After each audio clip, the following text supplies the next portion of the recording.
Alrighty, welcome back to another episode of the Lookout Podcast. I am in the Airstream, and I'm joined by the great Patrick McGunagle. Thanks for showing up, brother. Oh, great's an adjective, you know. Yeah, thank you. Thanks for having me. Yeah, but it's the adjective that fits you, my friend. Far out. You've had a great career, and just getting to know you through the NSA has been awesome. And so I'll backtrack a little bit on your career. Started on the district in Flathead in 2015, Firestorm 2015. Don't know if you've heard of it. Yeah, but if you haven't, look it up, right? Yeah. It was, Hungry Horse Ranger District, Hungry Horse Glacier View Ranger District on the Flathead National Forest. That's awesome. I know you had Borg in here a week or two ago. I know you had Leif as well. Yeah. And so got to meet some pretty cool characters. Did you meet them back then in 2015? Yeah. Oh, My first day on the district, I showed up late for the season. Oh, yeah. I started my career late. And I flown back from Europe on May 20th. May 21st is District Safety Day. So Andy Hunsberger, the AFMO or FMO at the time, he set out a medium yellow and 2832 greens. So I had basically capris on and his tight yellow, hard hat. Because you're 6'4", 6'4", yeah. So and then the first half of the day is going around doing district cleanup. So I was sitting in a single cab pickup between both Borgs on my first day of work at Hungry Horse Glacier View. And I was like, who are these guys? Because one of them's a hotshot soup, the other one's a Helltac soup. Oh, I didn't know that. Yeah, other Borg is, who's to say who the other original one is? That's for them to figure out. But, it's on them. So we filled potholes for most of the day. And they're like, who's this guy? Why didn't you apply to my crew? Who's this guy? So got to meet them immediately. And then the afternoon was doing all the different stations, like pump station, hose lay station, and they just threw me to the wolves. Hey, do you know how to start a Mark III? And I was like, yeah. Did you? No. That's a tall order for a new guy. Yeah, you just say yes. It's how hard can it be firefighting? Did you get it, the Mark III? I don't think I got the Mark III. So easy to flood. Yeah, I don't think anybody got it actually. So I remember there being a redemption there that I got the trash pump and I got the Type 4 fire engine. Though I almost foamed the tank. I do remember that. Oh yeah. So easy to do as new guy. Yeah. I mean, we still had one manual transmission Type 6 as well. So they were also stoked that I could drive a manual. I didn't even think about that, dude. Yeah, in Fitting there wasn't that many left, and none of them folks knew how to drive them anymore. E61, I think they kept it for 3 more seasons too. They tried to sneak it under whatever GSA or whatever radar, but they finally had to get rid of it. Someone saw it on GSA auctions at one point. Oh yeah. But they that was 2015. It's crazy. Growing up in the Flathead up there, I don't even really know what caused me to stop into the ranger station and apply. Just some random day.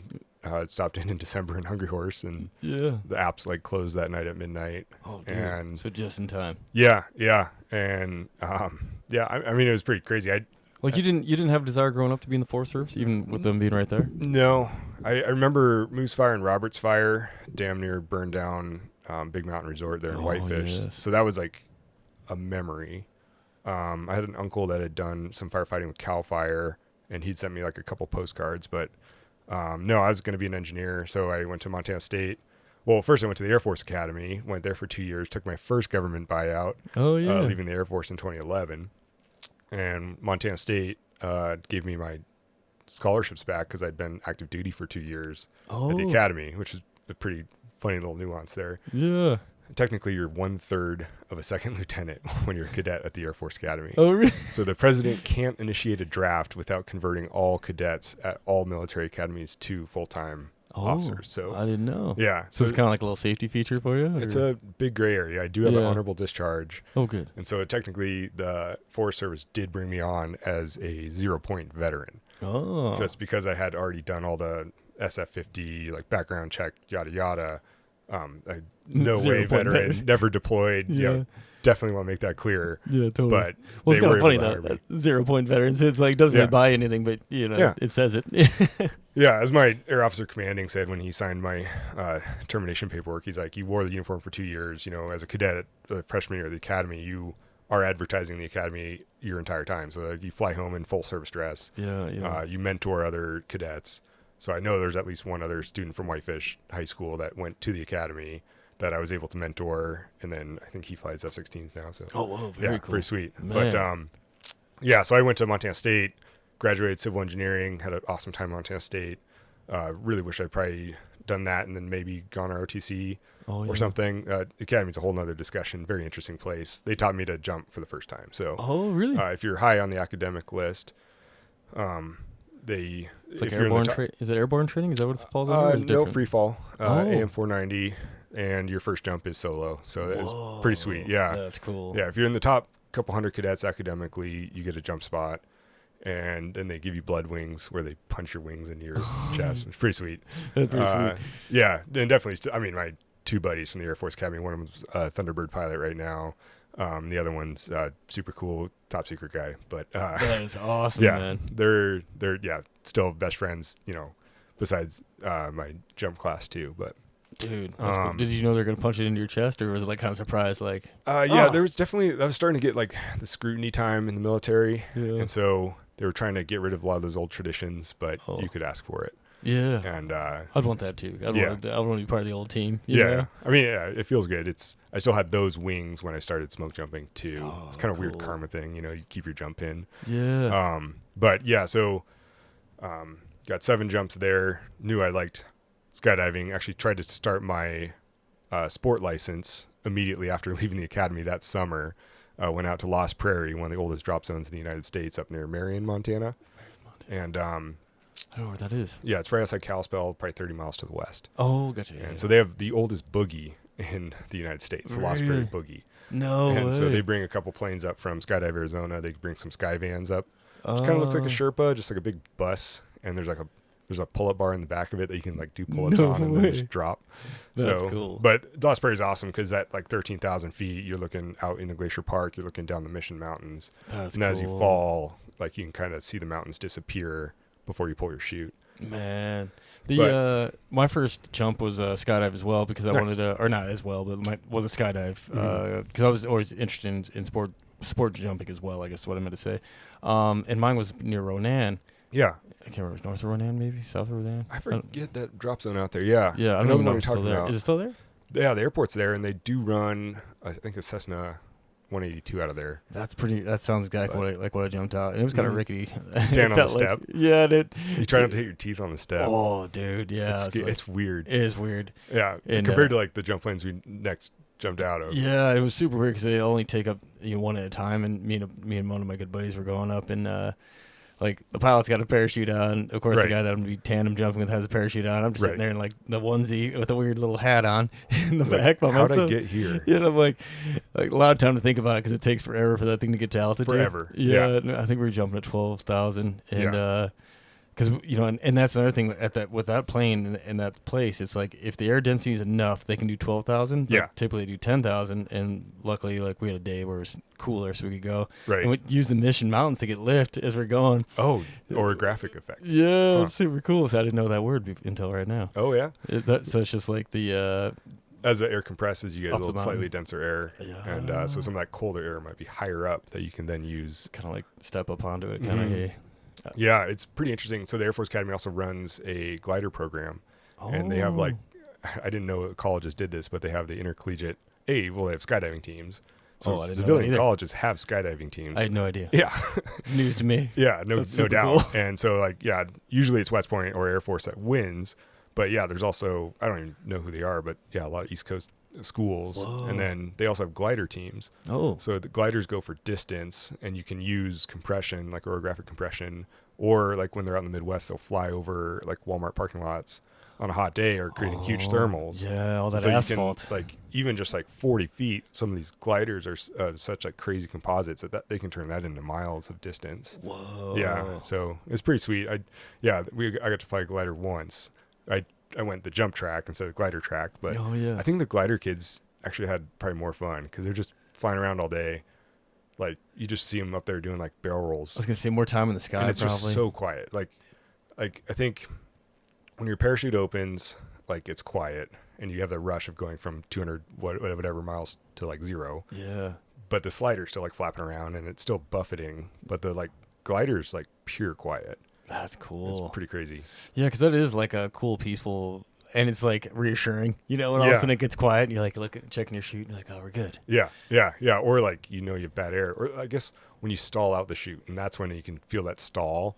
And then if the chute goes pure silent, because there's nothing going on anymore. So that's pretty crazy, but man, well, that was that.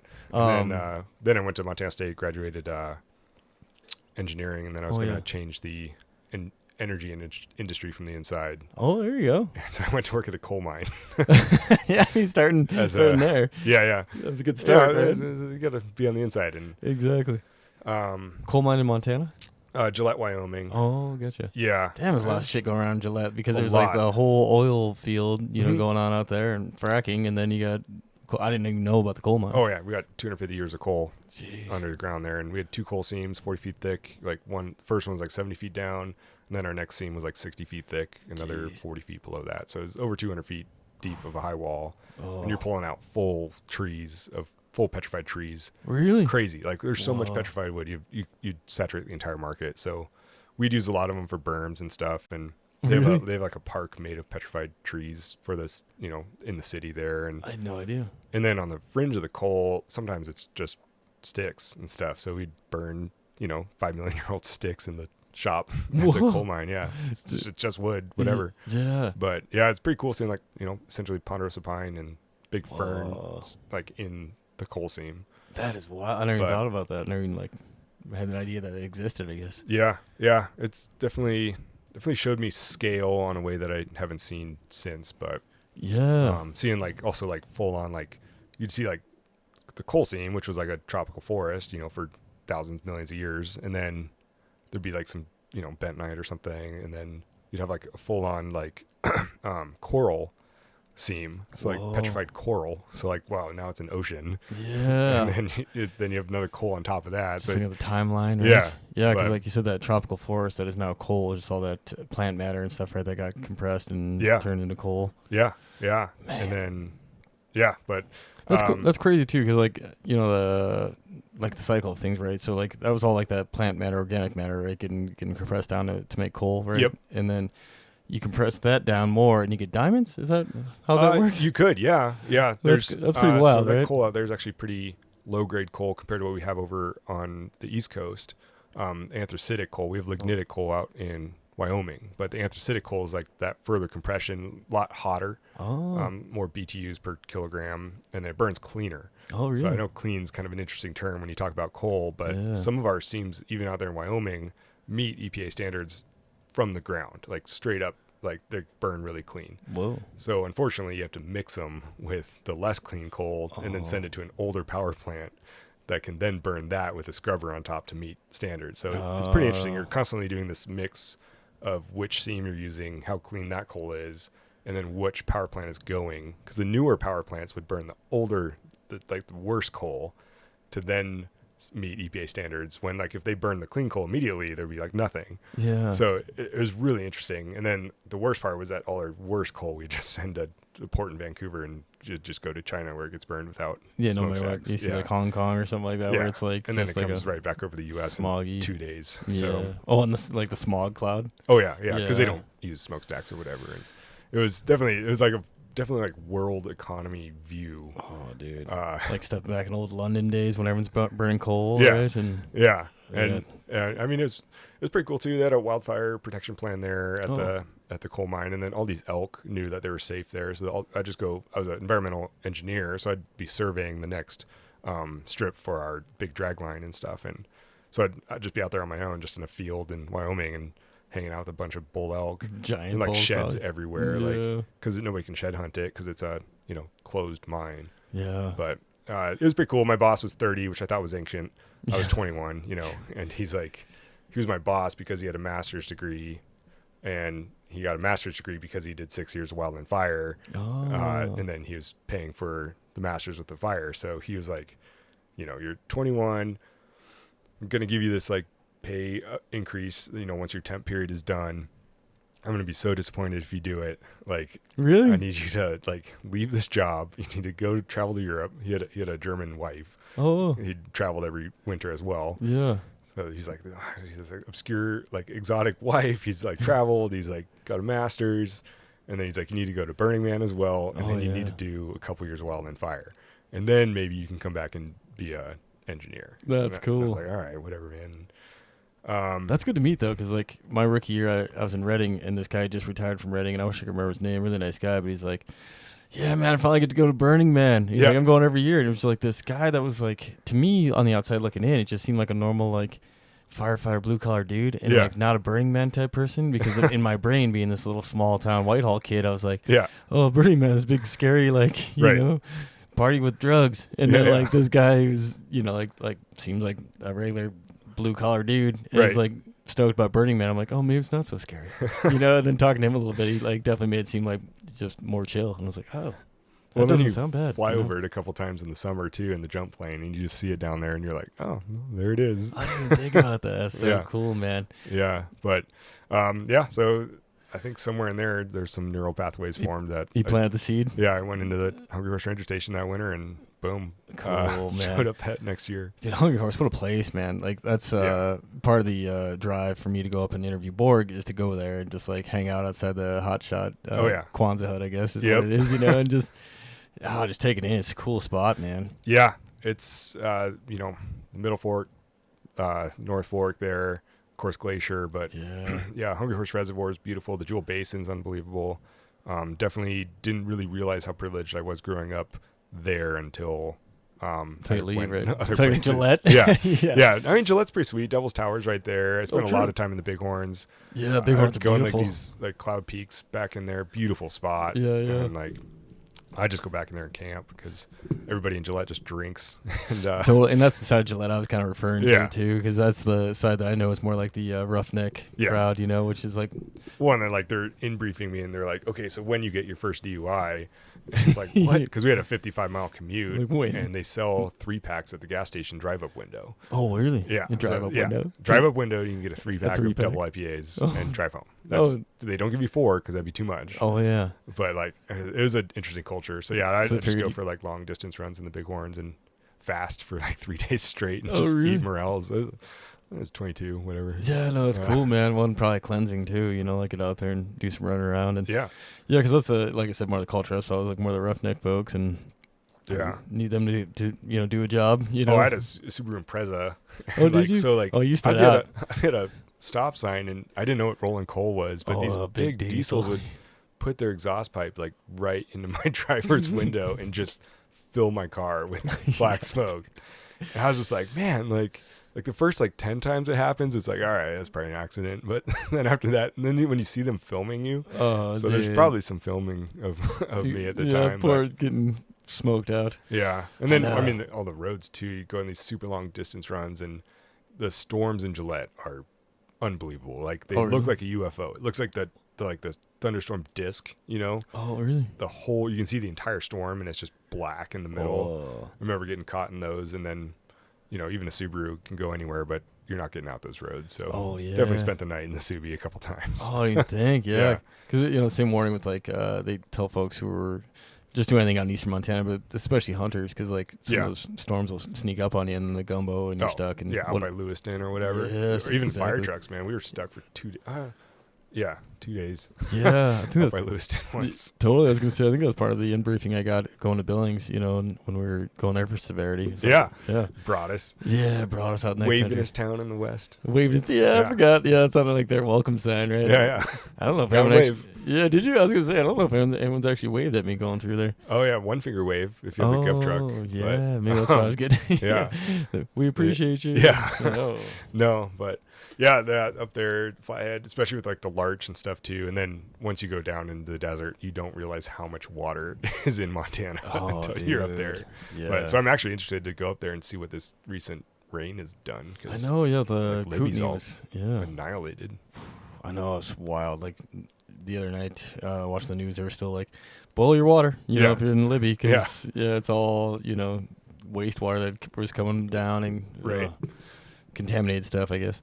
Bonkers, but man. Poor guys, they were bad on asbestos, and now they got that going on. Yeah, I remember one time we were near Libby, and we had a flip for our hotshot crew versus I think it was Lolo got to go fight fire in the asbestos. Oh, really? But They got paid like $1,600 right off the bat. Whoa! But you had to shave your face. Oh, really? Did they have to wear the suits? I think they just had to put respirators on. Oh, gotcha. But yeah, we were debating. We found out about it apparently after the fact that the suits had flipped. Oh, really? And that it would have been like, you have to shave your face, but you will get $1,600 like right now. Yeah, that's an expensive shave, but it's probably worth it. Yeah, yeah. I mean, I don't think I'd ever seen some of those people's face. Oh, I bet, man. So I was like, what does he look like? Yeah. Oh, look at that. There's a jaw under there. Yeah. Or no jaw at all. Oh, yeah. So how would you know? True. Yeah, that's a good point. It's hidden. Yeah. Hidden underneath the wool. Yeah. But yeah, flathead up there, and thought I'd not do fire ever again. Thought it was stupid. Yeah. I thought a pretty good head on my shoulders and didn't understand the task book system. And I was like, wow, some of these people have been waiting 10, 15 years to, have somebody else say that they're good enough to do something that they're good enough to do right now. That's dumb. Yeah. And but then it's winter, and you're like, huh, that was kind of fun. Like, dude, you could do it like one more year and maybe make some more money, and yes, then you do it another year, and then that's such a weird human condition that I've talked about a couple times on the podcast, but like not really good at like defining it. It's the human brain is so good at like blocking out the awful and just like highlighting all the good, and you're like, I think everyone has that same experience. Like, why would I do that again? Like, I wasn't making that much money. I was working my ass off, like. I mean, that summer too was fun. It like, I definitely, the type 2 fun that we got later with, the hot shot cruise and, jumping. But that summer, I mean, we had like 35 IAs. I just went through my master record, and, I had no experience, fresh, fire year. And I remember sizing up IAs at the end of the season, like not as an IC5 trainee, but just like everybody else had been signed off already because it was just such a heavy season. Yes. And so, and then like, first helicopter flight and eating huckleberry. Like I remember one lunch break just lying on my back eating huckleberries. Just the whole 30 minutes was, I didn't even move. Like they were so dense that I could sit in one spot on my back and picking huckleberries off these like 4-foot tall plants above me. That's so cool, man. And it was pretty cool. Got to fight fire and glacier and the whole deal. So like you realize you get to go to these places that you normally wouldn't go because you just don't think about it, and all of a sudden you're there for work and you're like, whoa. And growing up there, and then now I'm in glacier in a fire engine. That's weird. Yeah, but totally, man. Yeah, and the huckleberries thing's super cool too. Like on your lunch break, just like sitting in. I think it like gives you a chance to pause and like take it in a little bit. Like, man, this is cool. Yeah, I'm here for my job. Well, and then like you tell people that, like, oh, how was your shift? You're purple. Yeah, exactly. Your hands and everything else.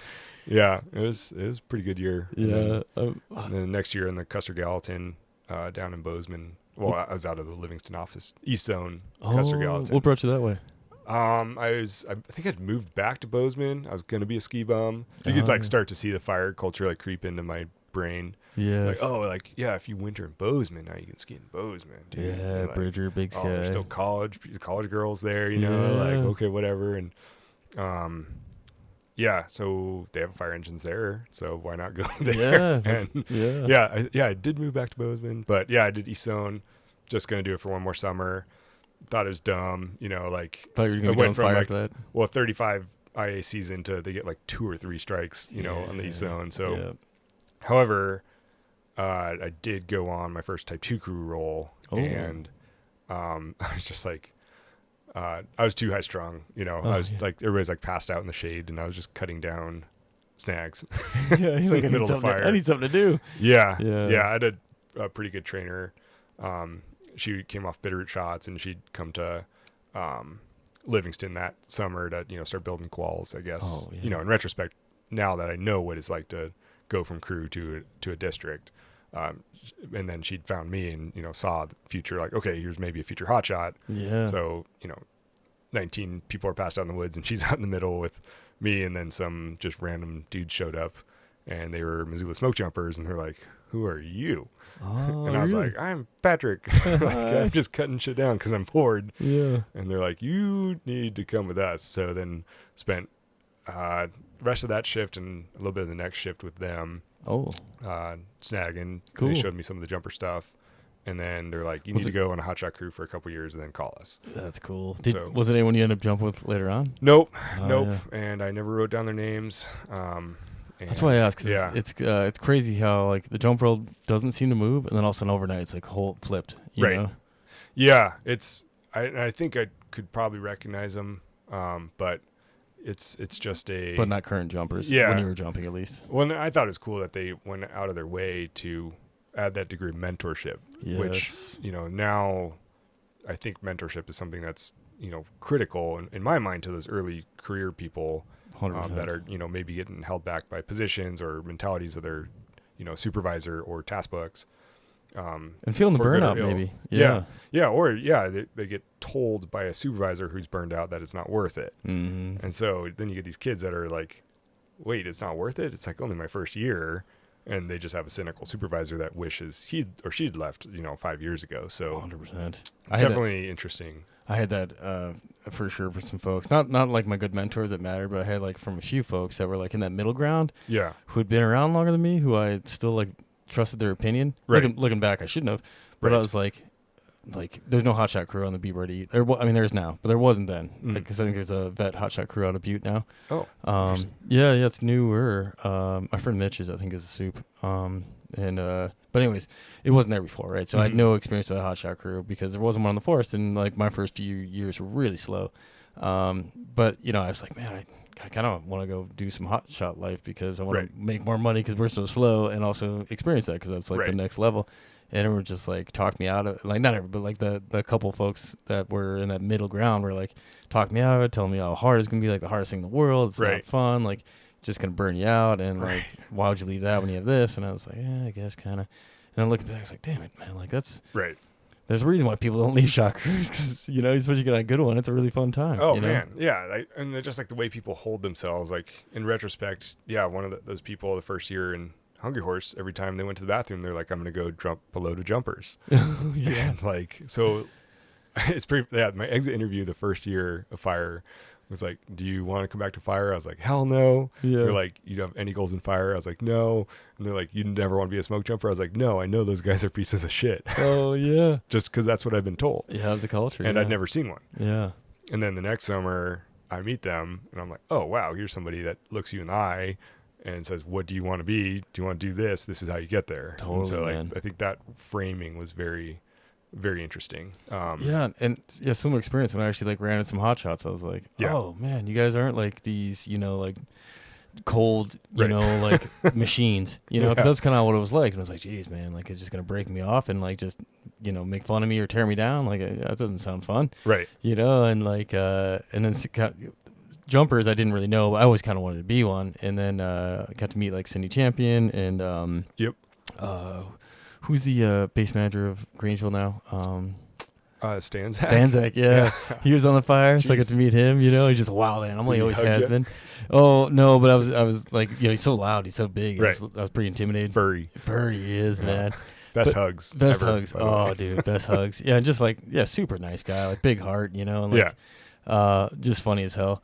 A lot of Daisy Dukes and cowboy boots, Yeah, it's hard to rip that picture out of your mind. Oh, dude, it stays with you. I can picture right now, just working a grill. Wow, we should turn the camera off. yeah, exactly. I wish I had a picture of it. Yeah, actually, you got a lot of space in here. I know, good picture framed. Yeah, good picture of him or something. But yeah, like that was your second year of fire. Third, I think. Okay, so you went through 2 slow seasons. Yeah. Just like pounding your head against the wall, Yeah, spinning around in the chair. Yeah, a lot of project stuff. We had a ton of saw time. Thinning projects. So yeah, a lot of stuff, which was actually really good because I was able to get my B my second season, I think it was, and at that point, we'd throw a few crews, but like if you were a B faller, wasn't that many of them. So like I got to go on, I think almost every crew that went out because I got my B faller. Sick. But one of my mentors had given me that information early on, and so I was like, oh sweet, I'll get my B faller, and I like sawing anyways. So I got pretty damn good because we cut a ton of trees. Yeah. So I got pretty comfortable, I guess. Yeah. And so I got to get my B and then got to get on more fires. But I was with a Helltech detail, I think my third season. And they'd already jumped it. We were reinforcing, and it ended up raining like crazy on us. But they were so inviting. I was so intimidated by jumpers because I'd never been around any. Right. I don't think I'd really been around shots at this point either. So like we had our little warming fire camp, like we were cooking dinner, and then the jumpers had theirs, which looked like a lot more fun. Yeah. And then they like called us down, like, come on down, and they started making spam for us. The first time I ever like spam with Gatorade, Yeah, and I was yeah. like, wow, this is cool. And they're just super friendly and inviting, and so I started picking their brains on being How'd you get there?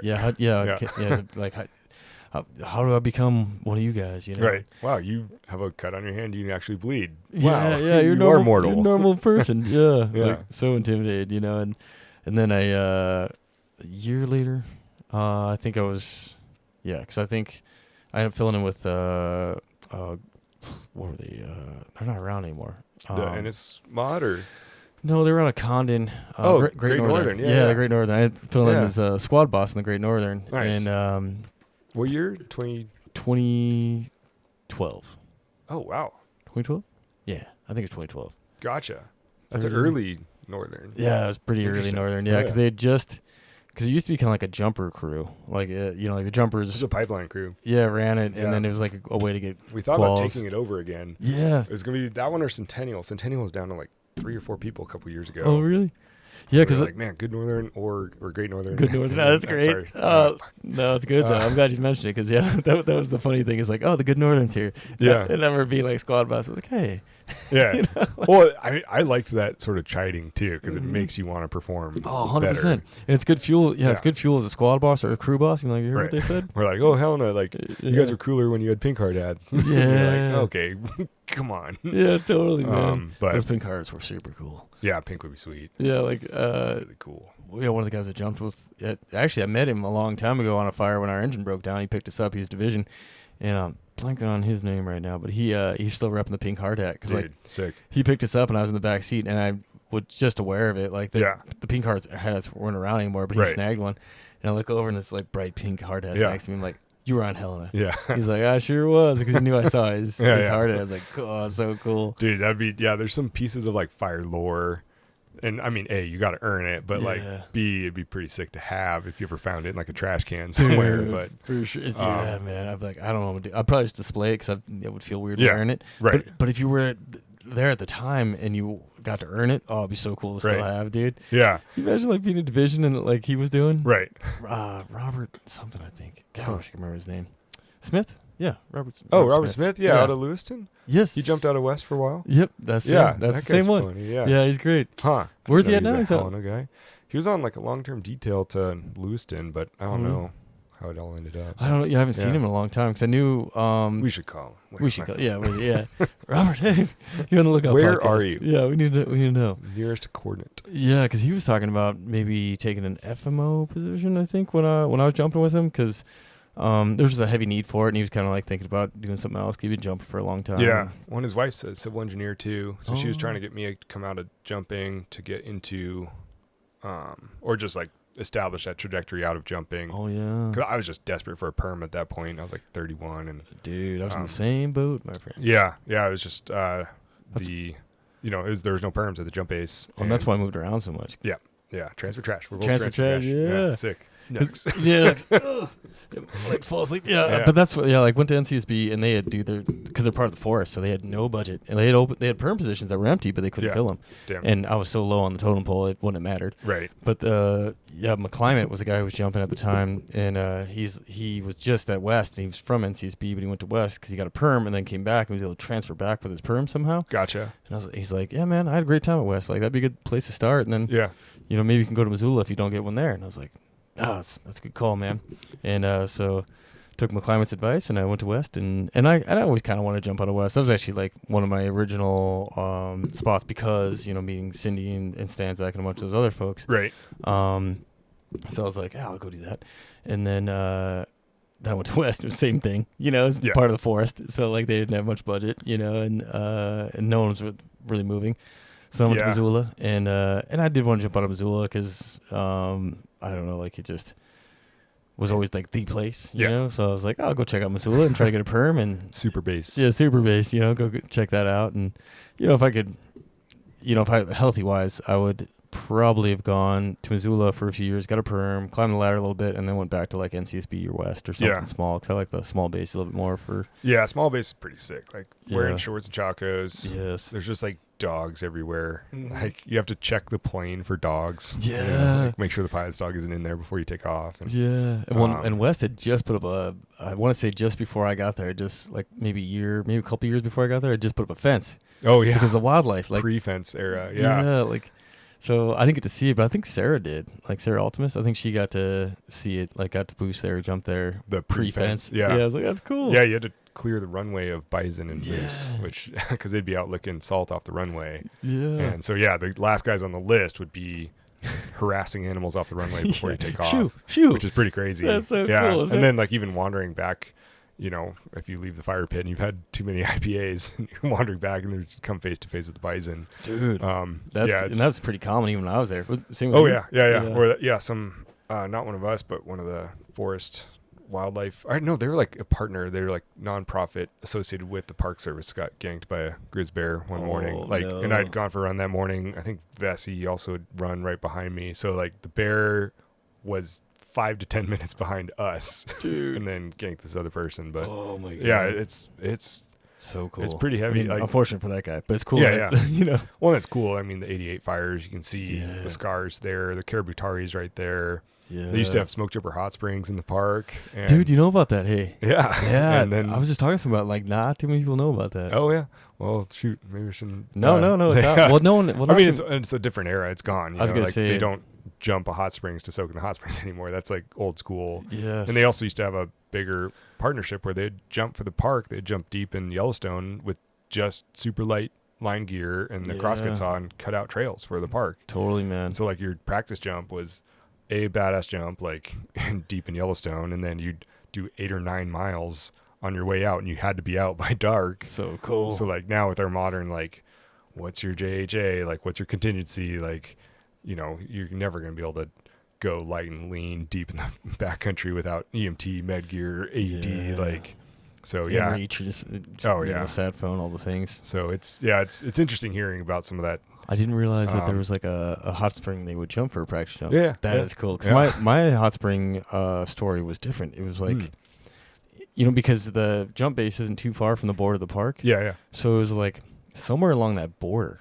there was like a trail, and it was like kind of like a jumper trail. And, but it, you know, like everything, like it wasn't getting used that much. So yeah, I think, there's some bluffs, but there's not really any thermal activity like until you're pretty deep in the park there. See, that's what I thought. But someone was trying to say that like it's just like over the border somewhere, like not far from the base, and like no one really knew about it. Yeah, but that's a good point. Yeah, because like there's not, you gotta go a little deeper in before you get to like Prismatic Pool, right? The Grand Prismatic. Yeah, it's like 15 miles in, I think. Yeah. It's that's a good point. You got to get to the Turon part, but they're. Yeah, I wonder. Yeah, now I'm wondering that story. Maybe that's why no one's going, because they don't exist. Yeah, I because that was the story I heard. Maybe Quake Lake maybe altered it or something, but it's it could be. So maybe that's just a rumor because of the seismic activity changed a little bit, maybe. Yeah, I mean it's Quake Lake's you look wild at some itself. of those old. Yeah, and then also as part of Smokejumper history, the rescue jump from Missoula, but. It's crazy because like either the plane wasn't in West or it was broke down, so West couldn't jump it, so Missoula jumped it. Yeah, I can't recall why. I think that was the story. I got to do the 60th anniversary jump as a rookie, which was pretty sweet. You get to jump there? Yeah. So the whole load is like salty, super salty. And they needed 8, and I was number 8. And so, one of the guys, I think Duffy, was like, "Do you know how lucky you are?" And he's like, "Don't mess this up." Yeah. And he jumped to DC3, so he just did like 10 bomb turns, just dead in. And I was way up high in the CRC 360. Oh, yeah. And just like, man, floaty. This is a steep, tight canyon. Like just turning the doorknob around in that canyon was, all you're seeing is mountains like right outside the window. I didn't even think about that. It was a gnarly canyon dude. turn that plane around in. I bet. And I wonder if they jumped it with the tri-motor, because apparently the tri-motor only went like 100 miles an hour. Yeah. 5 maybe. Yeah. There's a story that one of the old jumpers told me that back when they were still jumping out of Hayes Field or whatever it is in Missoula. Do you know about that? Hayes or something. So we're kind of where Sentinel High School is. Okay. Next to the fairgrounds. Yeah. It used to be like Hayes Field or something like that. It was interesting. Before the airport was like really out where it is. but I think at one point they were kind of splitting both of them. And so he told me that they were jumping out of Hayes Field. I got some photos I could show. Super cool. Yeah. And it was in tri-motor, and there was a little bit of wind coming out of the south, and they were trying to go, I think, to a fire in the Bitterroots or somewhere that direction. And as they're going on 93, they're like above Highway 93, and cars are passing them. And then finally the pilot's like, yeah, we're going back. It's just, we're not making any headway. Yeah. Damn, that'd be pretty sweet. I wonder, I heard the tri-motor had the best exits out of any aircraft, but it looked cool, man. Like the old photos look awesome. Well, the sound was probably sweet. Yeah. There's that history of the Missoula Smokejumper base just came out. It's on the NSA website there. Oh yeah. But it's like 1940 to 1970. Yeah. So I just ordered it. I got to should be there by Christmas, but yeah, I've been meaning to get that too. Yeah, some pretty interesting, like, cool early history. Especially like war era as well, dude. And then DC-3, Man Gulch, the whole deal. So yeah, super cool. A lot of history. Yeah, but the reunion this year was super cool. I just because of the doing the podcast. Oh yeah, you were in this trailer the whole time. Yeah, it must have been hot. It was it wasn't too bad. It was a little bit muggy, but not too bad. Like mostly. I think it was kind of overcast a little bit during the day. Yeah. But like they were going to Sealy to one of the original like training spots, and I think they went to 9 Mile and and then going out to the jump base. Like I wanted to like tag along for some of that stuff. Yeah. But I was like, oh man, well, you had like a World War II veteran in here. Yeah, exactly. So, like, I couldn't. Signature people there. Yeah. So George. Thank you for doing your part. Oh man, yeah. But that guy was awesome. Like I could have talked to him all day, and then the fellow who was in Laos working for Air America. I don't blank on his name right now off the top of my head. But that was a great interview, too, because it was nothing like I was aware, right? I was familiar that there was, the CIA smoke jumpers, but I didn't know anything beyond that. And so I didn't even know what Air America was. I was so ignorant of it. And like he showed me his hat, and I was like, that's a cool hat. And that's like it's a cool looking hat. What is it? And and that's all I could say about it. It's like, oh man, Air America. And then he told me a little more about it. I was like, oh, I did not know. It was like so the rough and dirty of it is it was like an airlines that the CIA bought for like a cover. Yep. And then the jumpers worked for them, and just like the cool stuff that he was saying. And I gotta look up his name. Oh man, yeah. There's a history of Air America too on the NSA website too. I have it. It's a fairly expensive book. I can bring it to you. Oh, that's cool. It's a like coffee table size book. It's very, very complete. But yeah, it was interesting talking to other guys from the 70s too, and 60s and 70s, and they were like those guys. Like once they came back, they'd gone from being one of the biggest rascals around the campfire to like going off and sitting on their own. Like there's something had happened. Oh yeah. They were like they went from being just happy-go-lucky smoke jumper bro to like what on earth have you what happened to you? So oh man, you kind of hear that story of like said these because they were so young. A lot of the folks going over to Vietnam did getting drafted, and then like their fun stayed left them. Like they lost their fun over there, and it never comes back. It's like and then just some crazy stories that they've done too of heroics and getting shot down, and and then I can't imagine, but that logo too, the National Smoke Jumper Association logo where the CIA is like bigger. Yeah, that was pretty crazy. I haven't seen that, and it's like a patch too. I was like, damn, there's not many people that can wear that patch. Oh, that's cool. Yeah. What's his name? Jeez, man, my brain's flat on names tonight. Maybe is there a carbon monoxide monitor in here? No, maybe we've breathed all our oxygen. Oh no, or hypoxic. Yeah, well, it could be. This thing isn't that tight anymore, so I don't think it's that. I think it's just my brain is like a little flat. Like I had a bunch of like health stuff going on, with my Crohn's and stuff. And shoot! Now I think my gallbladder's trying to quit on me. So I think part of it is that. So my nutrition's off a little bit too. Oh yeah. But yeah, what the heck? Well, you're still good looking, which that's the main part. Well, I mean, it's just under low light. That's why I don't eat firefighting. 90% is good looking. 7% is competency. 3% is luck. Yeah, I like that. Yeah, I remember we were stealing it was from where I got it was from No Easy Day, the Navy SEAL book. I think it was about SEAL Team 6. And he was one of the things was like 3 rules of SEALs. Yeah. Always look good. Always know where you are. Yeah. And number 3 is if you don't know where you are, revert back to number 1. So always look good, even if you're lost. That's pretty funny. And so I remember saying that when I was jumping too. It was like, oh yeah.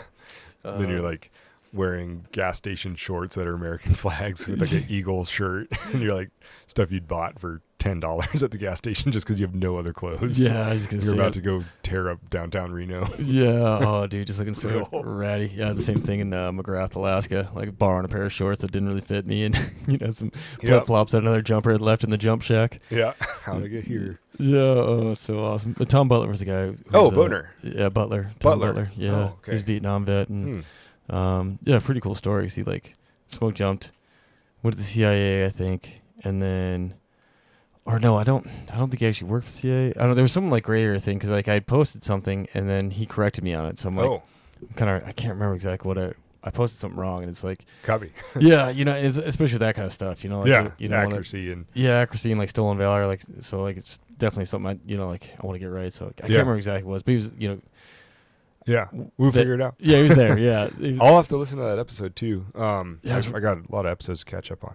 Yeah, that was really good. Because there's a lot of information I didn't even know about, and like, dude, there's so much more that like George, I'm blanking on his last name, but he's a World War II vet, and like, man, I could have spent all day talking to him, and then same with Tom Butler. It's just like so much there. Right, man. There's so much cool history from jumpers. That's what I really appreciate the NSA doing is that historical preservation too, because a lot of that knowledge is like first person stories at this point, and it's very close to being not first person anymore. It's like, oh, my grandpa did this. Yeah. And so while we have those people around, even if the firefighting was potentially a little different ecologically, and they had different parameters, a different policy, but different parachutes even. But yeah, I think the jokes around the campfire and then the work ethic is still the same. So yeah, totally, man. Yeah, cool. still kind of camaraderie. Yeah, the family aspect of it, the happy-go-lucky nature of it. Like yeah, dude. Just and do it for the same purpose, right? Be able to work outside, be able to do something exciting. Like right. Pay for college. Yeah, pay for college. Like all those things are still the same. Like they haven't changed over time. And I forgot to do this out of your intro, and I apologize. Also, a board member of the National Smokejumper Association. Oh, geez. Patrick McGunagle. Pedigree. Oh, dude. Yeah, it's been fun. Like 4 or 5 years now. Oh, maybe it's been 6. That long? Oh shoot! Oh, no, dude, it was like board. Yeah, I guess it's probably like 6 years now. I guess before we go down that real quick, I didn't do your. I guess we talked about it in the beginning, but you went from just to catch up, I guess, on the timeline. You went to Livingston, and then you went to Helena Shots. Helena Hot Shots, 2 years. Helena Hot Shots, super fun. Oh man, I love the hot shot crew, man. Helena's great. Always have a piece of my heart. Then went and rookied at West Yellowstone 2019, last hardest class. You can look it up. So 2019, 2020 in West, and then transferred to the Great Basin Smoke Jumpers in Boise. Wait, why is the last hardest class? 2019. Why? It's what? You just can look it up. Yeah, everybody's a stud. Oh, really? Yeah, it's definitely the hardest rookie training that's ever happened for sure. That's awesome. Yes. Nope. Yeah. Same with 2013 until 2019. Yeah. 2013 we heard about 2013 but then we had to take over the helm. You had to, man. I mean, we were. It's just our duty. Yeah, exactly. That's how it should be. I think there's still that's great. A fair amount of us going, but and then it was the last combined class in Missoula, so we had GAC, West, and Missoula all at once. So. I didn't know they didn't combine anymore. Yeah, no, West did it with Redmond a couple years ago, and I mean, a lot of the bases have in some way consolidated a little bit. Yeah. But there might be some mega classes again coming back, but yeah, because like the mega class would be like 25 or more, right? Yeah, we started with 20, 18 showed up, lost one within a couple hours, lost another overnight. And we graduated with 13, which was high. That was a lot. Yeah. Normally, like Boise's 50% for sure. Yeah, I think McCall's kind of the same way, and NCSB was the same way when I was there. We only start with 4. We ended up with 2. Just 2 of us. Well, then some like bases like McCall, I heard for a while had like they wanted you to wash your first year and then come back to prove that you wanted it. So like some of that culture, over the years, and then that's like stuff that some of the older members of the Smoke Jumper Association don't understand is. You have to take 6 years on a hotshot crew or, other diversified experience just to get on a jump base. Yeah. And then make it through rookie training. And so it's just quite a bit different, kind of the pathway there. And then now even with the hiring, I know at the Rappel base, like down in Salmon, like it's, I've been able to see some of their hiring numbers and knowing the hiring numbers at Boise as well. It's just having the people that are, have the experience, hotshot crew or whatever, and now they have a perm on the hotshot crew. They're going to stay on that crew for 10 years. Like, why would they go jump? You know? So dude. there's some different differences in kind of where you land, who offers you that perm first. I know the rappel base, they hired some like 2nd and 3rd year firefighters, and some of those people were also very teachable because they hadn't been ingrained into the crew life, for so long. So it's very interesting to see both sides of that coin. Like, at what point is it Stockholm syndrome, or are you drinking the Kool-Aid on your crew for too long? And then at what point are you still teachable? But yeah, that's a good point, man. But yeah, went in 2 years in Boise, and then I went to prevention in Salmon. I bought a house in Salmon. I was commuting 5.5 hours to Boise, and this prevention gig popped up, and so I've done the last 3 years as prevention up until about 2 weeks ago. And I just took a new job in Missoula. NTDP. At National Technology and Development Program. Awesome. So I'm pretty excited to be there. Use my see how many of my engineering neurons are still there that haven't been totally exhausted by chainsaw fumes. So we'll see. Chainsaw and Jet A. Yeah, and hard knocks. But and hard, some of those hard landings where you kind of sit there for a minute and like start wiggling things. You're like, okay, toe, right toe, left toe. Yeah, exactly. But so it's been pretty fun. My 11th year in season. 11th season now. Oh, that's good, man. And what? And I guess that kind of like skips to where I cut you off.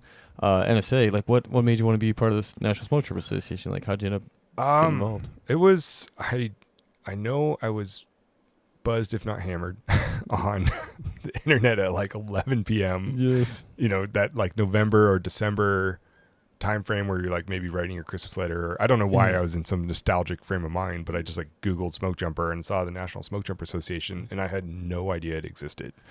Dude, that's kind of been my argument for a little bit.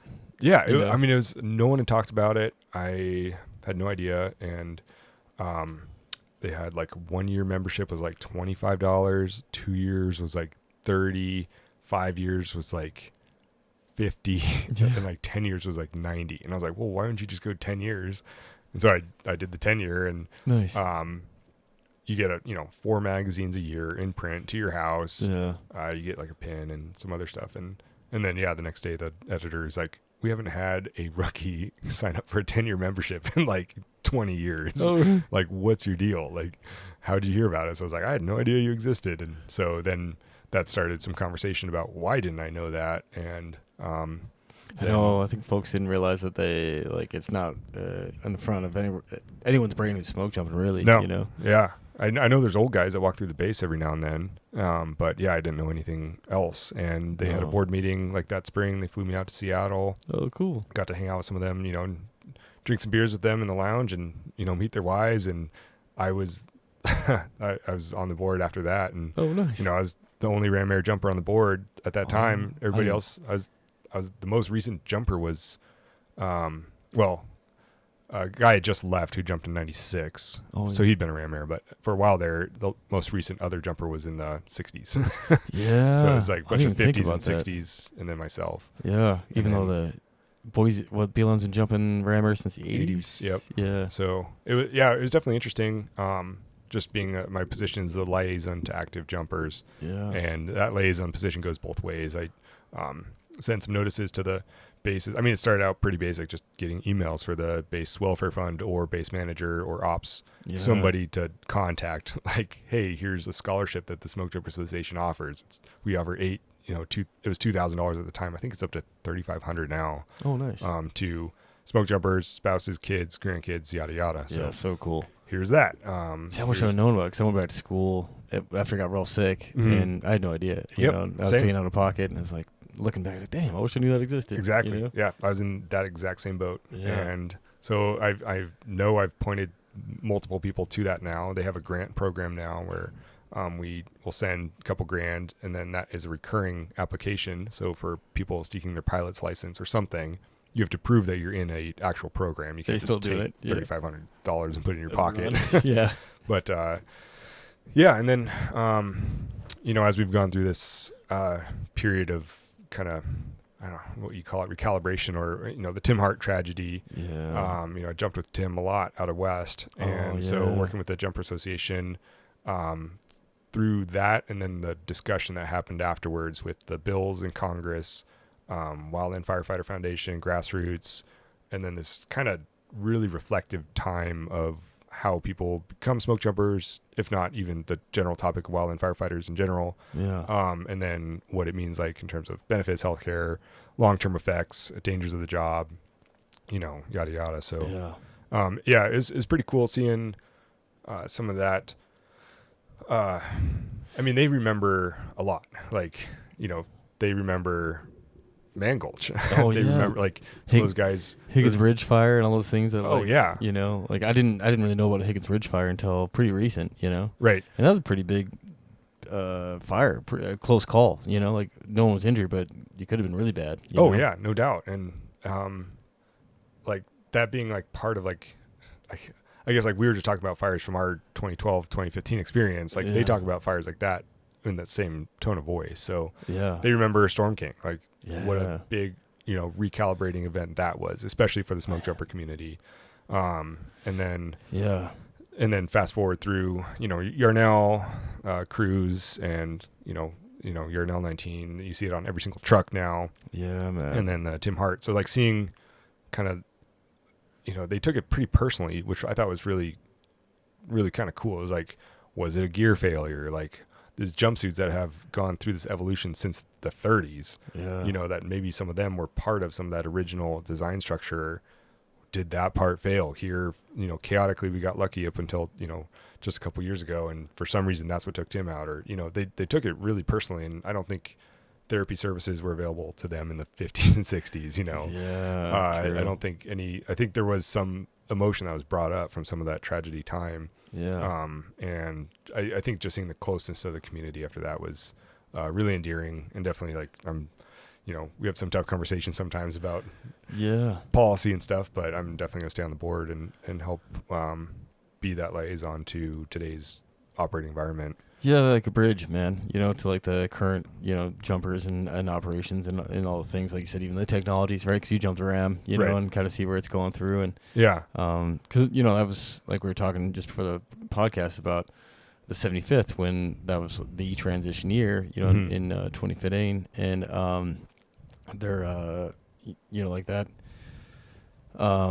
That time, like we were saying, like I was jumping on Missoula and the reunion was there, and which I'm kind of bummed that I wasn't like more into it because there was a Ford Tri-Motor that showed up like the next day, I think. Dang. And dude, that'd be sick. Did they fly it around? I think so. Oh, what? I can't remember exactly what happened, but there was like a Ford Tri-Motor there. I'm pretty positive. And I was just coming off a fire, and I was going on R&R, so I was like, you don't care. Could care less. At the time. I mean, we had our reunion this summer. Yeah, same thing, mid-June. Like they luckily had like 6 or 8 people at the base. They got a practice jump off, but they were like, why aren't there more jumpers at the reunion? It's like, dude, they're already beat in. Yeah, like, totally, man. Like they've been burning all winter in South Carolina. Now they're just getting back from, Albuquerque instead of Silver, and their first Alaska boost. Like they're not coming here. Yeah, exactly. Like I think there was a handful of folks there that were like current jumpers, but even like one of the bros, I saw him like walking in towards the end of the thing, and he was mostly showing up because there was so much food from the night before. Yeah, food and beer. Yeah, exactly. and like they're getting off shift kind of late because like I said, June, and then so he just like hammered down from the base, and like you said, beer and food, man. Like it's pretty simple. Yeah, pretty simple. Yeah, jumpers love both those things, and especially a good meal like when you run around in the summer and eating camp food and whatever, like freeze dry that comes in your box, so like someone else cooked a meal for you that is good, you're gonna try to hustle to get to it. I'm trying to remember the guy's name that was in the union that I spoke with because he's a current jumper or was a jumper. He got forced out because of injury. Shoot. And I was gonna have him on the podcast, and like I said, my brain, one of my friends would call like hot brain. I'm blanking. Hot brain. Yeah, hot brain. I like that. Yeah, like when you kind of the hot brain. Oh, there's Bob Beckley. Oh man, I knew it was Beckley, but I couldn't remember his first. Oh yeah, I talked to. He's like the regional union guy. Yeah. I think he just stepped down, but he was for a long time. And the reason why I bring him up, and it kind of goes along the lines of Tim Hart, is like Bob joined the union because he was forced out of smoke jumping because of an injury, and there was no. I think he was able to get into a different Forest Service position, but there was no help. The union didn't exist, I don't think, back then, or if it did, it wasn't really helpful. And then there's just no support. So he like had an injury that he couldn't jump anymore. Which was his main job. and then there's no real support afterwards, so like he's in the union. So that, I guess the reason why I was bringing that up is because the response of firefighters probably everywhere, but like wildland firefighters especially, is like something happens and then there's this response from the fire community of like, yeah, it's awful, why, let's do better, what can we do to either support family or like try to change policy or bring the union into the fold, something to support, which is really great to be part of. Yeah, I think that's the bases in some way have a more insulated mechanisms, or they'll find that self-preserving mechanism. Like each base has its own welfare fund, so like that's huge. Anytime you get a promotion or you get IC4 signed off, like you're gonna put $50 or $100 in the welfare fund, and then it's just a coffee can, and when somebody hurts themselves, maybe you got hopefully not, but if it happens, then and they need to $1,000 to get to their parents to fly in or something, or like get to a PT that they like rather than like PT that's close by or something, like the workman's comp is going to make you take the closest, cheapest government contracted like person. And what if you have a long-standing rapport with somebody that's a little further away? Well, workman's comp's not going to let you do that. No. So here's like, okay, here's $1,000 from the bro fund to like help with that extra gas money or something. And so I think some of that like in-house, like what are we in control of, I think thinking is definitely good, having guys with the union with that perspective to help it just be for the bros. Like it's gotta, like, what are we doing to benefit the people themselves rather than getting lost and mired in paperwork and procedure. So 100%. I think like grassroots opened the door or the window on a lot of that conversation. Wildland firefighters super stepped up, the foundation. Yeah. I mean, foundation's amazing. That building in Boise's awesome. You see billboards with Coors beers on it, with firefighters on it. I think just the conversation there and the brand is built. So and it's so cool because like if you ever get a chance to like meet Burke, him and his mom started like way back when. It's cool because like he'll get mad at you if you're not taking it. Like if he finds out that like you need it or something happened, and if he has to reach out to you, it's more of like a scolding that you get from a parent. It's like, what are you doing? This is what we're here for. Like, take the money. Yeah. And that's what he, like, when I had him on the podcast, that's what he kept saying. He's like, take the money. Like, that's what we're here for. That's why we're fundraising. That's why we're working with Coors. That's why we're doing a lot of things we're doing. Right. So we can support you. And because there's that thing, like, right, when you get injured or you have, like, for me, it was a tumor. Right. And, like, talking even on the bro fund, like, I didn't reach out to anybody. I was trying to do it myself, and I ended up having to go to Mayo Clinic because it was a super rare tumor. It's a pheochromocytoma, which I had never heard of until I got one. Yeah. And it was on my adrenal gland, so it was causing my fight or flight to kick on randomly all the Holy smokes. Yeah, and eventually it killed. Fighting everybody. Yeah, exactly. Well, eventually it kills you because like your blood pressure keeps spiking. Okay, and your heart bursts. Yeah, exactly. Well, eventually it doesn't turn off, because it's like hitting a switch. And my surgeon told me most of the time they find it is in like autopsies. Exactly. Post death. Damn. So I got super lucky. So you're like probably pretty good at like meditating now. yeah, because that's what I was kind of having to do. But like as a wildland, like, so peaks and valleys. Yeah, but as you know, like during rookie training and like wildland firefighting and probably criticals for hot shots. Yeah. Like you're just used to like it coming on all the time because like initial attack for folks who don't know, it's like all of a sudden it's like, oh, we're gonna go respond to a fire, right? And, like and your adrenaline spikes. So you're kind of used to it, but you're also used to controlling it so it doesn't go like bananas, right? Because if it would, it'd probably make you sick and puke. Right. And yours is just going bananas. Yeah, just going bananas. So but also I'm fighting fire, so I'm like, man, and I think they estimated that I had it for like 12 years from the growth of it. Yeah, like, dude. The initial, I think they were saying 8, whereas they thought, and I was like, oh, that makes some sense. I could kind of track it. Yeah. And then when they went in and took it out, I was like bigger than what they expected. So like, it might have been like a 12-year tumor. Well, then trying to just explain that to, A, workman's comp, B, like the crew, like you're just, so there's like, it doesn't fit a mold. Like breaking a leg fits a mold. Yeah, totally. So it's like, I got a super rare tumor. I got to go to Mayo. Like, Mayo? There's not someone in Missoula can do it. And the problem is, like, someone did volunteer to do it in Missoula. Yeah. And luckily, I had spoken to Mayo, and apparently, like, they're pretty aware of them. Like, when they come on the radar in the health system, like, it's that rare where they're like, yeah, it's like There's like one surgeon in the whole country that'll do it. Exactly, yeah. And the surgeon in Missoula's like, I'll take a look. Yeah. He's like, I think I could do that, and I think it's a resume builder. Yeah, you know? So it's like, see it, like so it would like boost his credentials. Right. But I could almost guarantee I wouldn't have survived. Yeah, I'll take a little extra just to be sure. Yeah.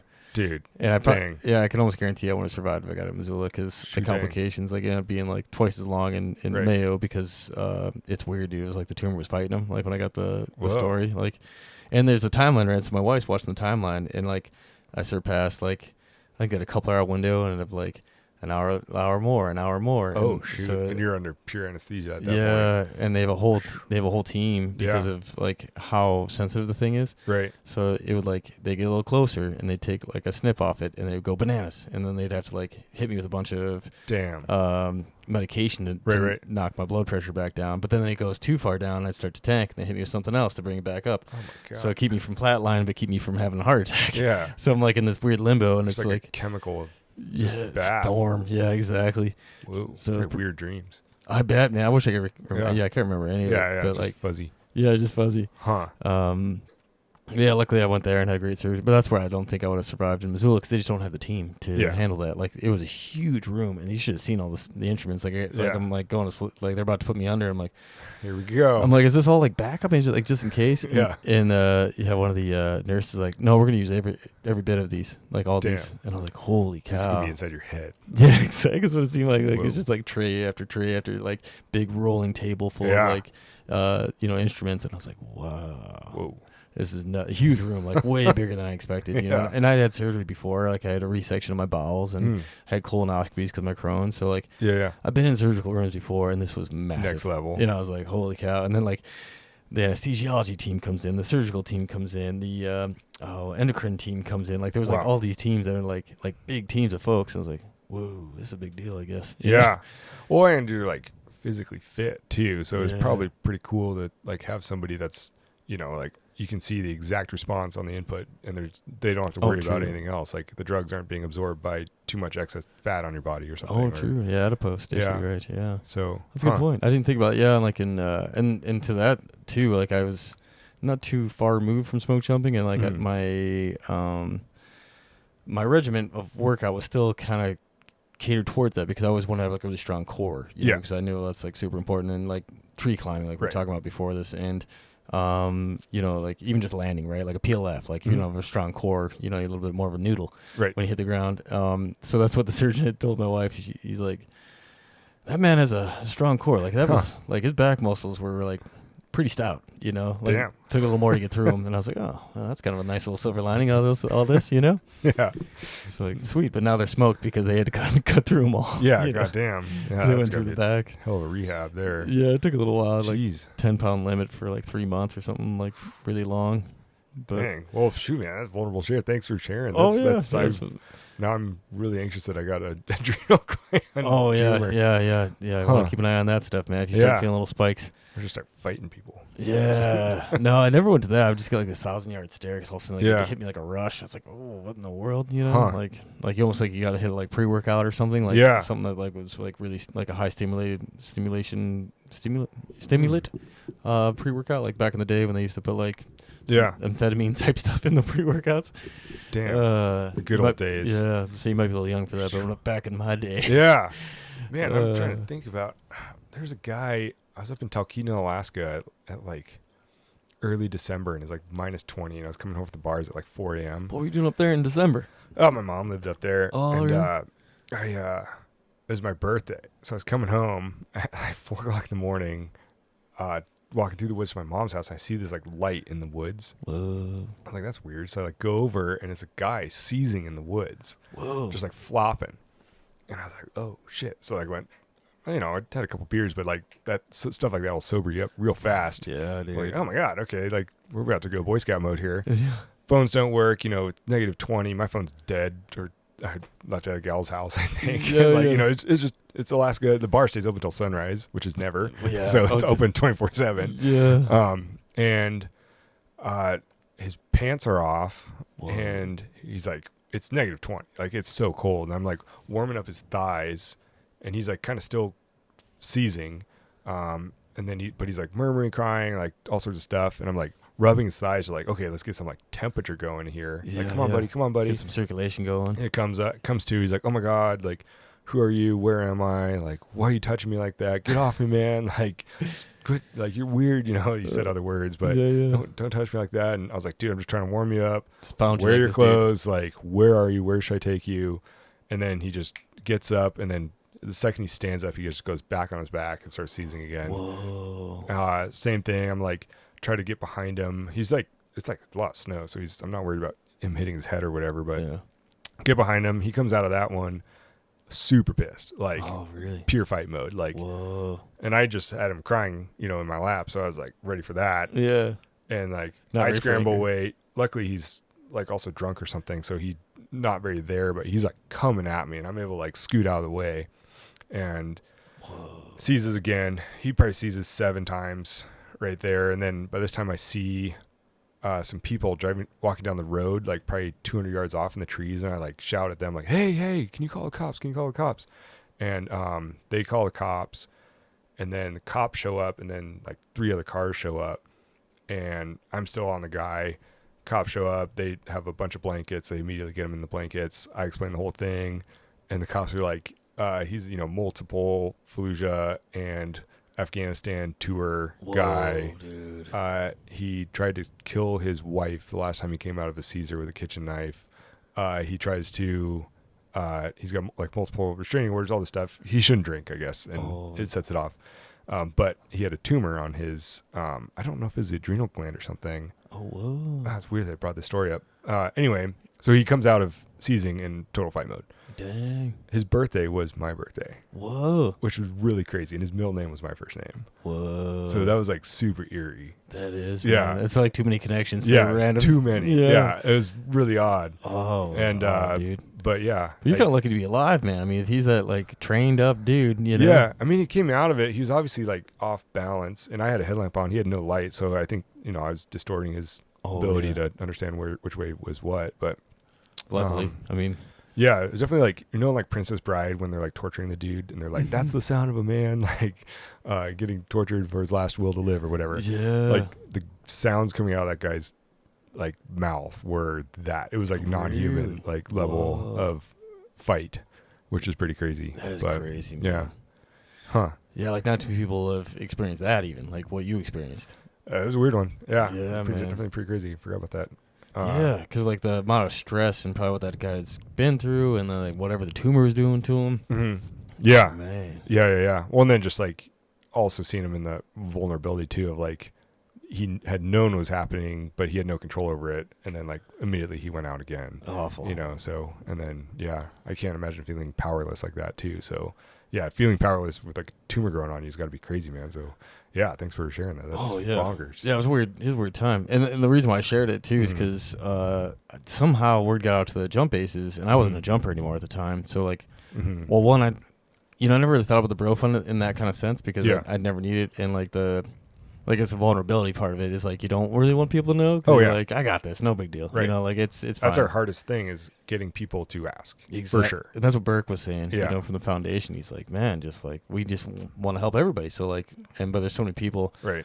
Like, I heard there was a jumper that got injured this summer, and they wouldn't ask for help. Like, they were like, oh, we're good. Like, no. And then another ex-jumper, got hit by a tree last year and won't ask for help. And, like, so I think, there's a pride element, too. Also, like, the bro fund, like, that's for buying beer and hot dogs at the end of the year, But you don't think of it for that. I think there's like, and I mean, there are so many GoFundMes too that I think there could be a mechanism for support of, seeing this job more like structure fire or something. Yeah.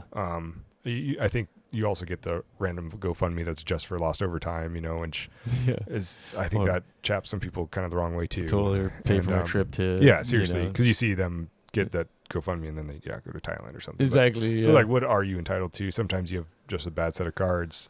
It's it's tough because and I think most fire folks, like whoever they might be or wherever they work, they could get hit by a truck and they would think, oh no, someone else has got it worse. Know, like, yeah, someone else needs the money more than me. For it's sure. Like, no, they don't, man. Like you're the worst right now. Well, and then statistically, like our number of driving accidents, lost time injuries from driving, and then heart attacks too. So I think that like whole lifestyle thing, I think we're getting a lot better at, mental health one thing, but also just maintaining that physicality. What happens when you retire? Well, suicide goes extremely high after retirement, and then just losing that physical fitness too. So, which leads what are you in control of? Like when you mandatorily retire out of fire, there's the lifespan of bros that mandatorily retire isn't that high. So it's pretty interesting. But it's rough, dude. Yeah. So well, especially like this time of year, in the darker times of the year, like the mental health is, taking a hit, and I've talked about this a few times so far on the podcast about like, especially like crews, like hotshot crews and stuff where you're like in this really tight group, people scatter of the wind, and you might go back to your small town that like all you had to do in the winter anyways was drink, and then so you're doing that, and then like your support system's gone, and like it's tough too, especially when a bunch of folks are going to like Thailand or doing something super cool, and you're like, I'm not doing anything. So if you're still lucky enough to be at 1313, I think also like you have the PFTs that they're together all year round now. There's 12 people on the hotshot crew that are year round, and that's a good point. Burning all winter, and I don't want to see you. I love you, but like I don't want to see you for 5 months, dude. Yeah, totally. So like then now you're on the outside. So it's pretty interesting. I think there's both sides, but totally, man. And the burnout's gonna be a little rough too, like you said, all the PFTs.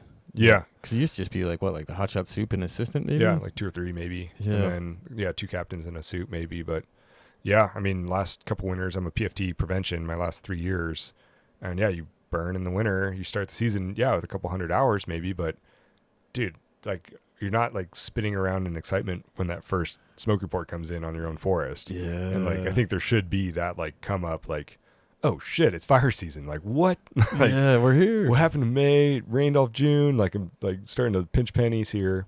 But you're not pinching pennies because you got a couple rolls to South Carolina already. I was gonna say Region 8. But you're also sick of it. So did you have that a little bit like going to Region 8? Not with the smoke jumping. Never got called. That was kind of the COVID years too, which is a bummer. That's a bummer. Yeah, because I was like in the international programs. They like signed my secret clearance for the disaster support program. And then COVID hit. And they shut that down.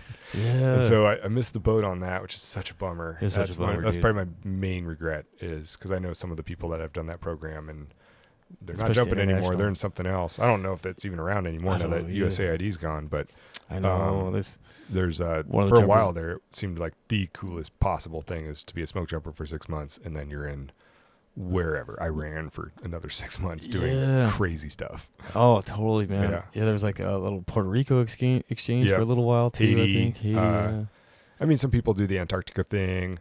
I'd like to experience that once. I don't know if I ever will, but I'd like to experience Antarctica once just to see it, just man. Heck 'em. Different. All you need is heck 'em. Oh, really? And you just fly around scientific sling loads all summer. Dang. And then there's pretty much a Type 3 fire camp at McMurdo Station there. And you just eat food next to fancy people and trade MREs with the Russians and the Sweden's people. And like, people with bigger brains than me. Yeah. I mean, but it's... See, you'd be fine. You got a big brain, so you'd be fine. I don't know. There's not much in there anymore. No, you got a lot in there. Random association at some point. Yeah, mayonnaise on the left, mustard on the right. Right, yeah. That's all it is. But I think... I was in the Galapagos one winter, and I met this gal that was a GS-13 botanist. Forest Service, dude. Whoa. International programs, like fully remote. I guess as remote as, yeah. Oh, dude. She's been there for like 3 years. And I was like, you're a U.S. Forest Service employee? And she's just living the dream? Yeah. On the beach in the Galapagos. Dude. I was like, oh my God. That is like work attires, flip-flops, and shorts. Literally, yeah. And so awesome. So I knew at some point that there was a part of the Forest Service that was like unreal. Yes. And that if you, smoke jumpers, become a highly reliable organization, become a master of your craft, be a stand-up individual, look good, be there, be on time. And I think for some of these other esoteric realms in the Forest Service, there's also that possibility.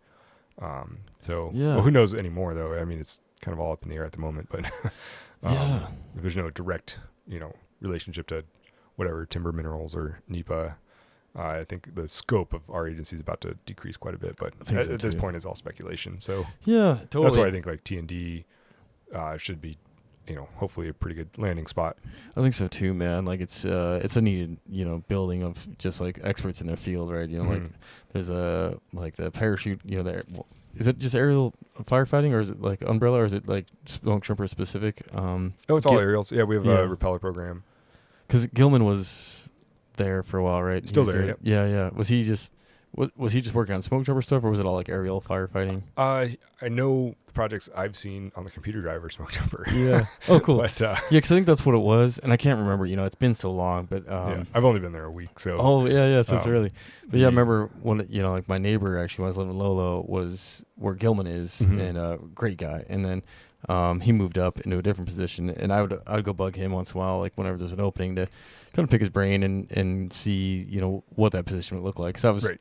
at the time it was MTDC, right? Yep. And now it's NTDP, but it's still the same thing, just different name. Right. And so I was trying to. 'Cause that was my goal, was to get there as well, like Yeah. like similar position, and just because it felt like the transition of after The graceful exit. yeah, Yeah. from being a wore It's out tough. smoke jumper, Yeah. yeah, That's what, yeah. Prevention was pretty fun.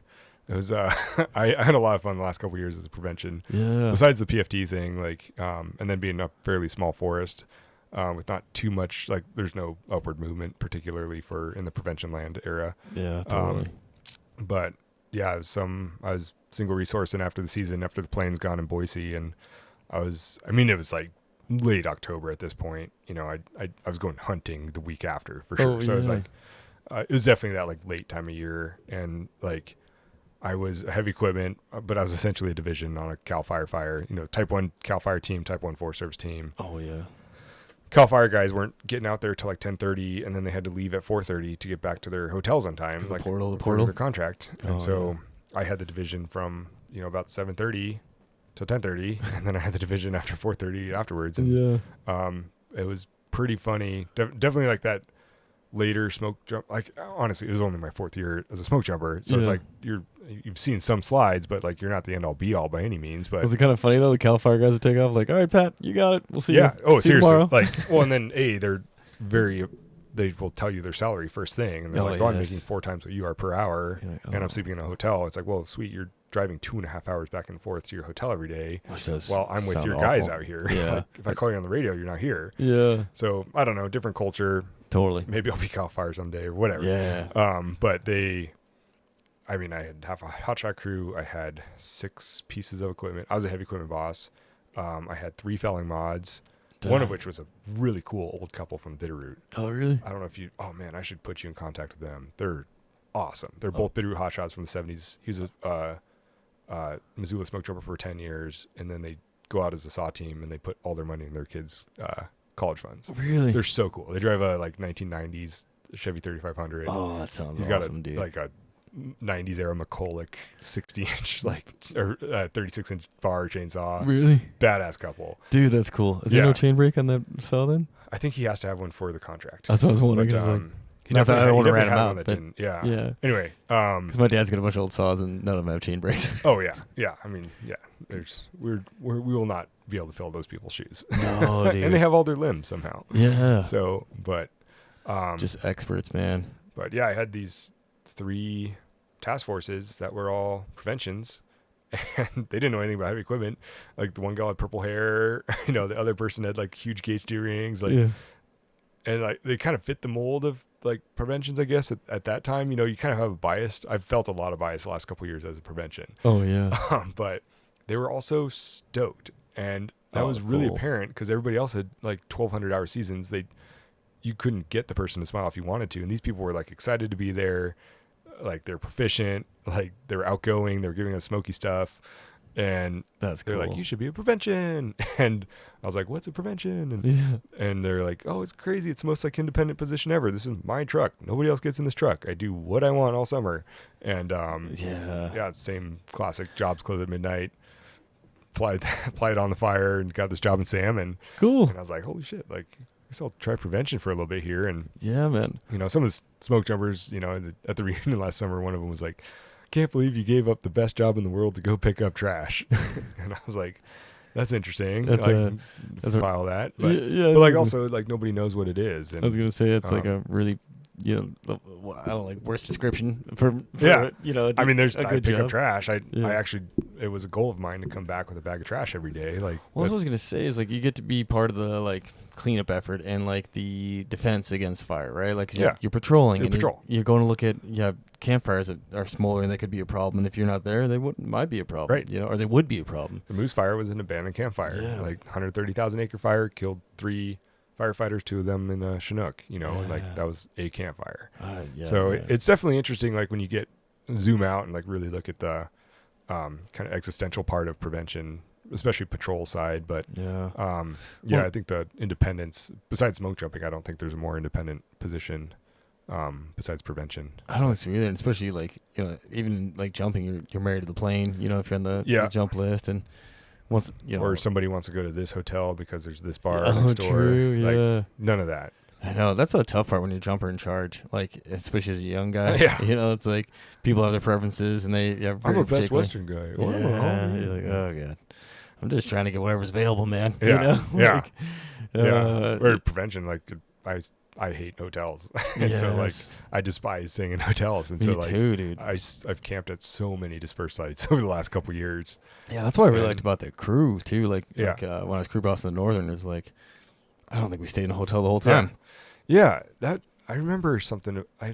When I first got on the crew, the hot shot crew, I fully expected that we'd be sleeping at rest stops all summer. Oh yeah. And we went to a hotel for the first time, and then I remember, like, even Oh, in I guess- 2015, they would say smoke jumpers are the only people that get their own rooms. Oh yeah. Like, that was a cultural thing. It was like, the stupid smoke jumpers, they're wasting government money. They're the only people in fire that get their own rooms. I specifically remember that. Me And too. then- Now that you mention it. And then now, like, if you told people they had to double up in rooms, like, there'd be a natural catastrophe. Like, everybody would lose their minds. Totally, man. So there's some weird cultural shifts, like, There even are. in only 10 years. But Well, it's kind of funny that way too, because I remember like before I was jumping, I was just Mhm. coming up in the firewall. One of my best buddies was on the district with me, yeah, and we were stopping in like Idaho Falls or something. Like we just our window was too short to make it back to Whitehall, right. so we stopped because we couldn't drive any further. Stayed at a hotel there, and I just didn't even want to do like the travel. And he's like, man, I got 2 queen beds in my room. I was like, Yeah. perfect. I'm gonna go stay with you because Yeah. I don't want to deal with it, Right.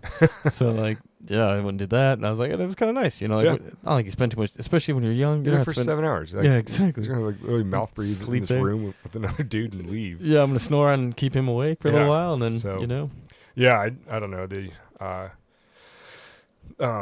Being able to just drive around prevention and make my own decisions has been pretty exciting. Yeah, that's pretty cool, man, and probably a good transition then to NTDP because that's more single resource kind of individual position too, right? Yeah. I mean, our mission is technology development of gear, so Yeah. we'll be in that, but they do support fire assignments throughout the summer, so we'll see what that looks like. Yeah, Definitely not going to be crushing hours like I used to, but definitely also part of your life where definitely nice to dial back a little bit. Yeah. Oh, and I was gonna say that too, like before the comment, and it comes with I think every part of fire has that, like when you leave something, I feel like, wow, why'd you leave that? It's the best job in the world, no matter what aspect, whether you're a hot shot, you're engine captain, whatever it might be, but Right. especially smoke jumper, you get that. Oh like, yeah. why would you leave smoke jumping? You're like, I mean, you can refresh apparently at this NTDP job and Oh, that's what I jump. heard, So yeah. I know some of the other guys have, and I haven't actually asked yet, but see if I can. I don't know. Well, it's It'd kinda be cool nice to keep- get out of a plane again. yeah, keep your toe in there a little bit, and then Yeah. like we were talking about the pins earlier, like Right. every 50 you get a pin, and that's kind of cool, Yeah. Well, and then I think also the bases, especially with this hiring, or I guess like recalibration of personality of a lot of these bases, there's not too many field guys anymore. Like everybody's got a family, they got kids in school. Oh, yeah, true. And they don't want to go to Miles City for 21 days and rot in miles, Yeah, like so. which used to be kind of fun back in the day. Right. You know? Yeah. And so I think, the last time I talked to the base, they're like, hey, if you're a field guy, there's plenty of work. Oh, that's cool, man. So we'll if see I what was that looks like. Yeah, if I was younger, man, I'd definitely do that. That's cool, like having that bridge. But like also like you're, pretty independent guy with a bunch of other, wants in this life, because that's where True. I'm at. Like I had other life goals than just being a jumper. Like jumper was part of, like my goals and like things that I wanted to do in my life. Right. But it wasn't the end all be all, So like, which, I think has helped me with transitioning out. Like I kind of got forced out because of illness, but it was like, okay, because I was like, there's something else to do. Right. So, but not everyone's wired like that. Like, No, I think there should be some, there should be like a 10-year like hard check. Like if you haven't diversified into some other program area, if you hadn't taken a detail, like you need to get your brain somewhere else. That's a good point, man. I think that fourth year, It's gonna end, right? Like you get forced out at 57, so Right. like you can't do it forever. You or know? people coming off the hotshot crew that they've been on for 15 years and they don't even qualify for like a GS6 at a district, like. True. So there's some definite. I mean, there's like the informal street cred, but it wasn't ever logged in a task book. Yeah.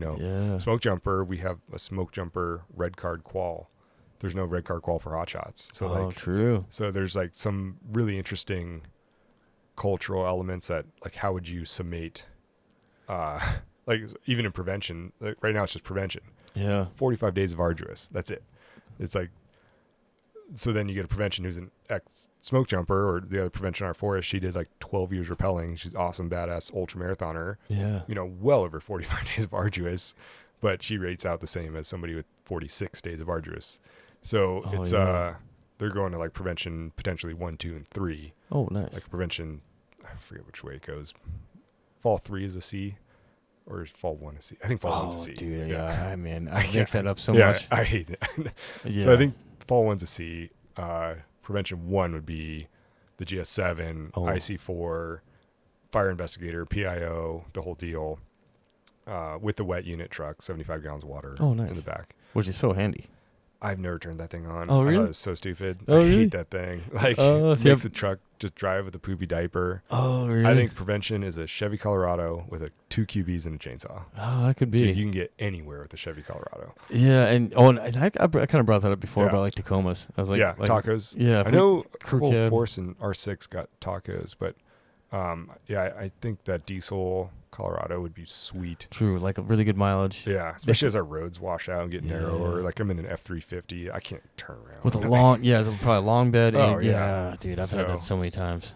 But like you kind of understand, like, it's versatile if we got to pull a trailer, for all gear and stuff. Yeah. But like so many, like you said, so many people are just one person in the giant Ford F350. Yeah, it's at least they didn't give me a dually, but it's And then prevention 2 would be the wet unit, IC5, firefighter 1, I think investigator, and then prevention 3 is just 45 days of arduous. Yeah, talk to people. What's interesting about the wet unit thing, because I mean, on the outside, I was like, that'd be pretty handy because like the patrols in California are kind of in California they use them all the time. Yeah, like they specifically order preventions with wet units to like Arizona, California. Yeah. But in San Chalice, like if you come up on a fire and it's at the top of the ridge and it's 20,000 acres already, dude. Like totally. So that totally makes sense. Like when you said it, like it checked out in my brain. I was like, oh. Yeah. They need it for some typing for prescribed burns, so that way we can kick our Type 6 engine to off forest and still keep the wet unit around in the spring. Is the wet unit technically a Type 7? Yep, Type 7. Yeah, so I heard that one time. I was like, I didn't even know that existed. Yeah, it's pretty fun. I mean, it looks like a cop. So like when I'm driving up on people to write firewood tickets, like sometimes they think I'm a cop, or like you get some like stoned high schoolers driving around, like you can see them just like lock up, and then they start driving like 12 miles an hour. And then I put on like my aviator glasses and I just stare them down. It's pretty fun. Yeah, I bet. But what y'all doing? Yeah, hey, those tires yours? Yeah, you pick up some trash and write some tickets, but I mean, the people that use the woods, like you said in California, like there's thousands of people that live in the woods and they conduct their business in the woods, and not all that business is legal. And, no, man. And then there's needles and human turds, and luckily up in Montana and Idaho, it's pretty clean. Usually the worst you're going to see is maybe a ratty dump site. Yeah. God, when I was crew boss in Northern and we went there, like in Northern Cal, and a lot of grows, and that was like part of the in-briefing was like all the grows in the area, and like if we come up on one, like just, RTO, like the exact same way we came in. Right. Because you never know what's out there from like kind of booby trap things or, armed guard type folks. And it's just like, oh man, I got these young, happy-go-lucky kids. And it's like, I don't want them in this atmosphere at all. Right. Like and there was even another one near Weaverville, and maybe you heard of it. It was called like Post Mountain, I think is what it was called. It's basically a whole mountain that's private. Like it's not public land. Damn. It's all grows, and it's kind of ran by like, well, the day-to-day operations are like the Hmong, Oh yeah. What Asian? Vietnamese. Vietnamese, yeah. So which is kind of cool that there's this Hmong culture there, but they're also like the and Cambodian. Oh really? Yes, I don't know much about them, but I thought it was kind of cool because the black Hmong were up in when I was in Vietnam, but I think there's still Hmong in really? Cambodia and Laos. But wow. they pick a lot of morel mushrooms because we have them in our fires. Oh yeah. After the large fires in salmon. Oh really? Mm-hmm. Oh yeah. So yeah, like just kind of working people and and actually that Tom Butler from the Vietnam podcast, he gave me a really good breakdown of the Hmong, and now I'm kind of blanking on it. I'll have to re-listen. Hot brain. Yeah, hot brain, dude. Oh, so I think that's what it is. Like all this information coming in and out. So it's like I start to. Well, and then you prioritize information, and then there's just so much that none of it's priority, and then you're like, oh. Yeah, totally, exactly. Like like the names, So like I'm thinking about like I'm listening to like what like you're having to say, and I'm thinking like, oh, that's cool, that's interesting. Oh, I should ask him about this, and then like some that's in the front, and then in the back is like the names. I'm like, oh shit. Who is that again? Well, that sounds like a crazy grow. I know the electric dirt bikes is pretty crazy because they can sneak up on you with no noise now. So that's a big watch out. Oh, man. Yeah, I didn't even think about that. Yeah, because they're like e-biking it up to you while you're like, sorry, we're here on a smoke report. Not here for you. But, Oh, yeah, but the Post Mountain thing with the Hmong, they still cook, at least at the time when I was there in 2014 is when I was there with the crew. And so I was jumping out of West, and I just like finished out the season with the Great Northern because it was pretty slow in 14. So the in-briefing in Weaverville was talking about this Post Mountain. There's like a rally site, so we wait until like a representative of the Forest Service, probably LEO, goes in and like talks to him, and like and then the Post Mountain folks decide if they want us to go in there, and it's very specific. Like we can only go directly to the fire. We fight the fire, and then we get out. But they'll shoot. The rumor, it was what they told us in the in-briefings, that they'll shoot at the a government badged vehicle. Get too close. So they're like, avoid it. Be listening for the fire. And there was one actually that when I was there, was a fire on Post Mountain. Oh. So like I was really dragging my feet with that one. And then it's a run cart, so we were at the bottom end of the run cart. Yeah. And I was like, shit. Yeah. Like we were pretty far away. So I was like, all right, guys, let's go. And get loaded up, get the buggies loaded up, and start rolling that way super slow. And then we got waved off, and I was like, thank God. I was like, I don't want to mess with that. Yeah. And it's wild. The whole mountain's a grow. So they got the Hmong people in there that run the show. The day-to-day operations, like I said, cook on an open flame. Once in a while it gets out, and then they have their investment. Their plants, and you're gonna protect it. Yeah, so it's like, whew. Jeez. Yeah, what goes on in the woods and the way people see the woods is interesting too, because like the firewood cutters, if I write them a ticket, that's like their livelihood, and totally, man. But then sometimes the firewood cutter's like cutting a single tree, and they're putting like 5 rounds in a Tesla, and they obviously don't know where they are or what they're doing. And so like, when's an enforcement versus an education, experience? I think that's pretty cool. Definitely a different limelight. And then it's fun at the end of the season too, when all the repellers, they lose their ships, and some of them might be available for like patrol. And then it reminds me of smoke jumping, because like they have no idea where they're at, and it's like the main road. It's like, dude, like you fly over this all summer, and they're like, yeah, I've never driven it. It looks different from the air. It's pretty funny to see it from the air. And then when they need people with quals, they have few IC4s, so sometimes they've grabbed me as an IC4 to just go out and hell attack with them. Oh, cool. And so then I get to see the same forest, and it's like, dude, that was 2 hours of bumpy road to get here, and we just got here in like 15 minutes of easy flying. Oh, dude, I know, man. It makes you feel spoiled for sure when you're at the helicopter. Yeah, dude, my lower back. The worst injury I've had in fire was that first summer preventing. I put like 12,000 miles on the truck. Oh yeah. I couldn't like put my sock on my foot by July. I was so locked up. Oh, dude. And I was just like going for miles, like, I'm gonna be the best prevention ever, yada yada. And then it's like, dude, now I just like set a timer for 30 minutes, get out of the truck, do 10 burpees, stretch, touch your toes, get your hammies. Like those ergonomics are so critical. And people don't realize it either too. Like a lot of lower back pain starts in the hamstring. You know, and starts to work its way up. Yep. That's what happened to me, especially even in track. I was having like back issues, and I thought, dude, it's all your hammies. Yeah, exactly. And that's what it was. Like, it felt like I got hit by a car. Yeah. It felt like a bumper hit me like lower back, mid lower. I thought I had a stress fracture of a vertebrae or that's something. That's kind of my fault. Yeah. And then went to the trainer, and the lead trainer, and that's what it was. My hamstrings were so tight from all the training, and I was a sprinter, so like a lot of use. Oh yeah. So it's just like balling up and just pulling on that. Gnarly. Yeah, and I think Goggins was like saying that something about like his psoas or something, kind of having a similar issue, like ended up having back issues, ended up being like a psoas muscle that's like kind of lower back and ass region, I think. Yeah. I don't know. Yeah, everybody's a little different in the way they stretch out, but I think Well, the reason why I brought that up is like stretching out. Was he doing that when you were, like, was he doing like long stretching and like, do you have like back David issues? Goggins? Yeah, when you worked with him. He was going through heart stuff. Oh, which I don't know. geez. I haven't read any of his books. His like media personality is quite a bit different from the personality that was in the buggy. Oh, really? Yeah. So he was on Helena in 2018. Yeah. We saw his locker. I was like, is this really the same guy? And he really hadn't blown up yet. And like right before Criticals, he'd like gone on the Joe Rogan podcast, and that kind of just started the whole trend or brand, you know. And his media personality, I'd say, is quite a bit different from what I remember in the buggy. He was just listening. He's just like, he'd smile. He's like, dude, it reminds me of when I went and, you know, joined the military the first time. Like, he's like, just listen to all you kids talk, and he's there to learn. That's cool, man. Definitely didn't bring in any huge, like, this is how we're going to train. Big dick in anything or anybody. Yeah. I mean, there was a couple. I mean, the whole hotshot thing was pretty funny after my experience at the Air Force Academy. Because like they pretend to be military, but they're in no way military. Like, they're like, oh, we're a paramilitary organization. I'm like, okay, dude. I chose Helena because I really got along well with Fred and his, you know, ethic of work, and then also just not being a crew that's going to go around with their arms crossed, staring everybody down, you know. Helena started as a camp crew. We're going to go back to being a camp crew if you guys can't actually get your shit done like correctly. Yeah. We tuck our shirt in. Yeah, we walk in line. Whatever. Go back to camp crew. That's cool, so, man. And then he's a runner. I'm a runner. And Fred. So we just hit it off. You that's know, cool. You interview with different crews, and because Fred was doing, like, he probably still is, right? Doing a bunch of ultras and stuff.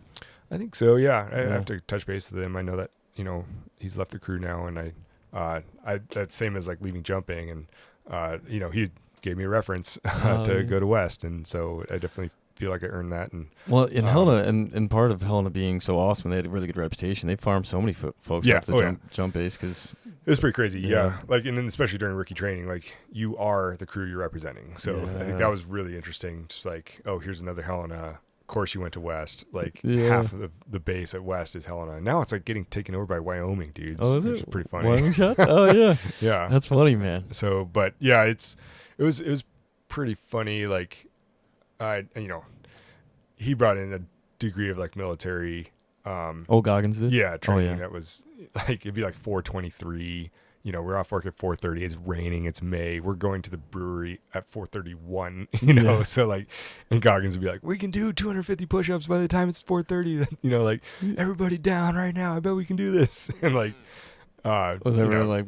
I mean, some of these are ski bum, you know, kids in the winter, and so like some people were like, "Okay, man, like it's going to be a 1,000-hour season. Let's save that for later." But they've got. It was pretty funny.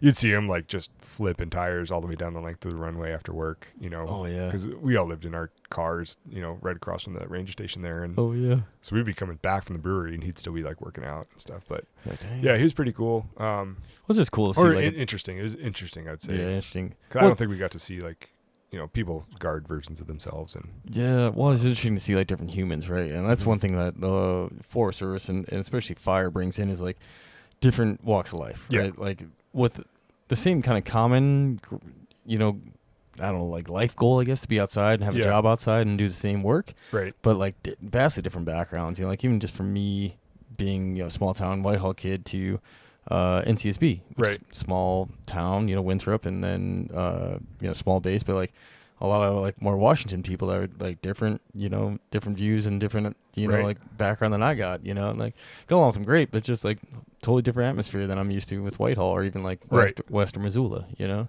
I mean, my rookie class, like, we had a kid from Connecticut, we got a kid from Jersey, we got a kid from Boston. Cool. Like, it's, if you look, I would really like, I think we have the data for the Smokejumper program. I don't know if I can get the totality for the Forest Service, especially seasonals, but there's so many people from Massachusetts and Rhode Island. It's bonkers, man. I know, dude. Like, it still throws me off for some reason, but I've ran into a lot of people from the East, like that area too, and it's just like Connecticut or whatever, you know, like that kind of part of the world, and I'm still just like, damn, how'd you end up out here? Well, you know? I mean, even Goggins, like, he truly, I remember him saying, like, if he hadn't had the military, he thinks he would have made it out west on some stupid crew or something. Oh, and really? like, and it's funny walking behind him because he would trip on shit. Like, he's definitely a city person. He didn't grow up in the woods by any means. He's not stealthy. It was pretty kind of heavy, almost like heavy-footed, kind of, you know, like from flat ground. And like, I mean, it was pretty funny. Like, saw a partner, Leo, was from Grand Rapids, Michigan. You know, he's the only white kid in his whole high school, and he and Goggins got along so well. And Goggins would just be like, Leo, what's this backpacking tent? Like, how do I put this thing together? It seems like it's like, you know, ultralight, whatever. Big Agnes sent us like a bunch of tents to test or something. Oh, yeah, I think I know exactly what you're talking about. Like, what is this? Like, he'd never slept in a tent. He'd always, you know, in SEALs, you just sleep on the beach or wherever you're at. And so, like, he'd never set up a tent before. And it was pretty funny, especially in retrospect, like, you know, because he blew up. You know, he went super famous that summer, got the book deals, and he'd be like, he's a GS3. He was donating his whole salary to the Wildland Firefighter Foundation, and then all his book deals he was donating to the families of that Chinook that got shot down after the Luttrell raid. So it's pretty interesting. Like, people give him shit. Some of the fire people, I think, are pretty insecure and like, oh my God, like, he's coming for our titles. And I think he's just genuinely interested. Like, he's in BC smoke jumping right now. Yeah. And you don't hear about it. Like, he had to sign a probably, you know, like a social media thing. Yeah. But, and like the guys that have jumped with him are like, he's just that's all he wants to do. So, and I think that's why people come west and, you know, we find this job and just do what we want. And, I think it's totally, an interesting. I don't think it's, you know, like the people. There's no clicks, I guess, in the good news, but like that's amazing. Yeah, you know, donating his whole salary, you know, to the foundation, and then to the, you know, folks in Luttrell, you know, and the Lone Survivor, I think is the book, right? Well, he's definitely got a brand now where he's, you know, definitely making money. I don't know what it looks like now, but it was pretty funny. He was just another quiet dude in the buggy. Yeah, and just like experiencing humans, you know, like that, and that's part of why I brought it up is, you know, to talk about him and just that experience of getting to work with somebody like that. It's just, like you said, it's cool to experience someone different, especially someone so driven to pushing the human body. You know? I think it was funny when he found out that a lot of us on the crew were dirtbags. Oh yeah, because I definitely saw it click like midsummer. He came back from like a book deal and he just like went around the room over the course of like a couple days, like, what's your plan? Hey, you, what's your plan? Yeah, like life plan stuff. And then like somebody's plan is like, I'm going to make a bunch of money. I'm going to drink and smoke it all away all winter long while skiing. Like, and that's some person's, you know, volition of life and the seasonal time, you know, a 23-year-old male. And Goggins is just like, none of y'all have a plan. Like, you need to go to school. You need to get a better job. You need to like what are you doing? Like, you're going to get locked in this forever. Like, you can't lift heavy trees your entire life. Like, you got to go do something. And so I thought that was definitely like a really funny, critical day in my mind. Yeah. Well, it's kind of a fun, I mean, it's a good message, right? Like, he's just trying to like get you to do better for yourself. Yeah. But it's also like the difference, right? I think, how old was Goggins then? He was like 49 or something. It was like he had to get an exclusion. Yeah, just to jump because he was past 37. Oh yeah, so even older than I thought he was. You know? Yeah, and he had like holes in his heart and like it's all sorts of crazy stuff. He got really sick because he like drank bad milk because he couldn't smell or something. It was crazy. It blew his knee out during training. You know, like. But I mean, how many people on the crew that are 25 years into their hotshot crew experience and they can't leave, and you know they're hurting. You see them like try to get up in the morning and you can hear their body creaking.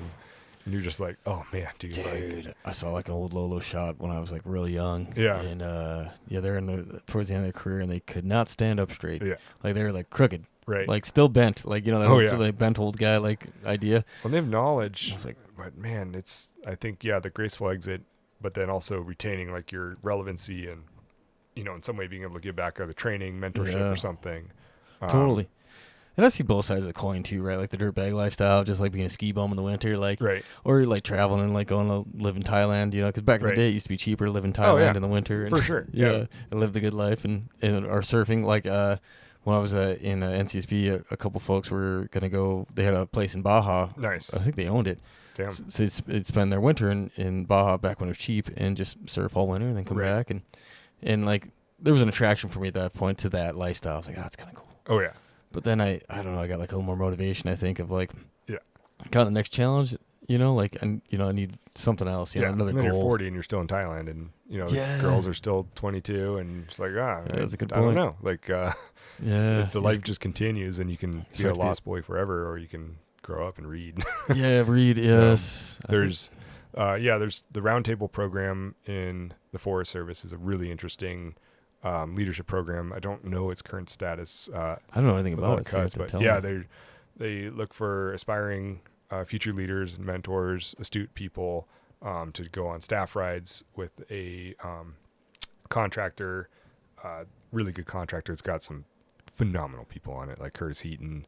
I mean, just the whole roster. You can't even put all these people in singular boxes, but we went on the Dude Fire staff ride. We went on the Yarnell staff ride. We went out to the Battle of Antietam. Now they do like the Selma Bridge staff ride, but it's a really interesting multi-day, just, I don't even know what the word would be, symposium or just coalescence of characters, people that are trying to find that like mid-career niche, but are frustrated either through procedure, task books, lack of mentorship, kind of those, some of those things we were talking about before the podcast, those gatekeeping elements of either culture or just structural gatekeeping. And then trying to provide like a 10,000 foot lens of, hey, this is where your personality and leadership and your qualities can take you. And, we're also going to do it in this environment of like Battle of Antietam was crazy because it's a freaking battlefield of like 18, 19-year-olds are shooting each other and they're brothers, and see, I don't know anything about looking that. at it through the lens of Wild and Fire was really interesting.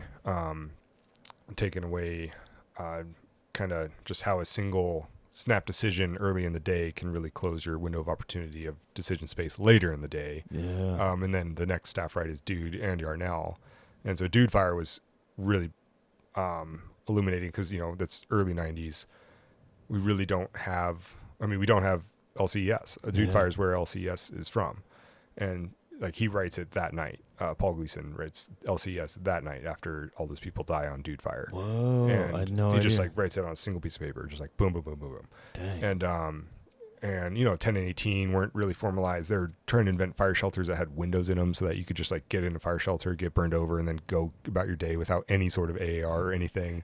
So like some of that formalization that, and then Storm King happens, of course. And that's just, man. But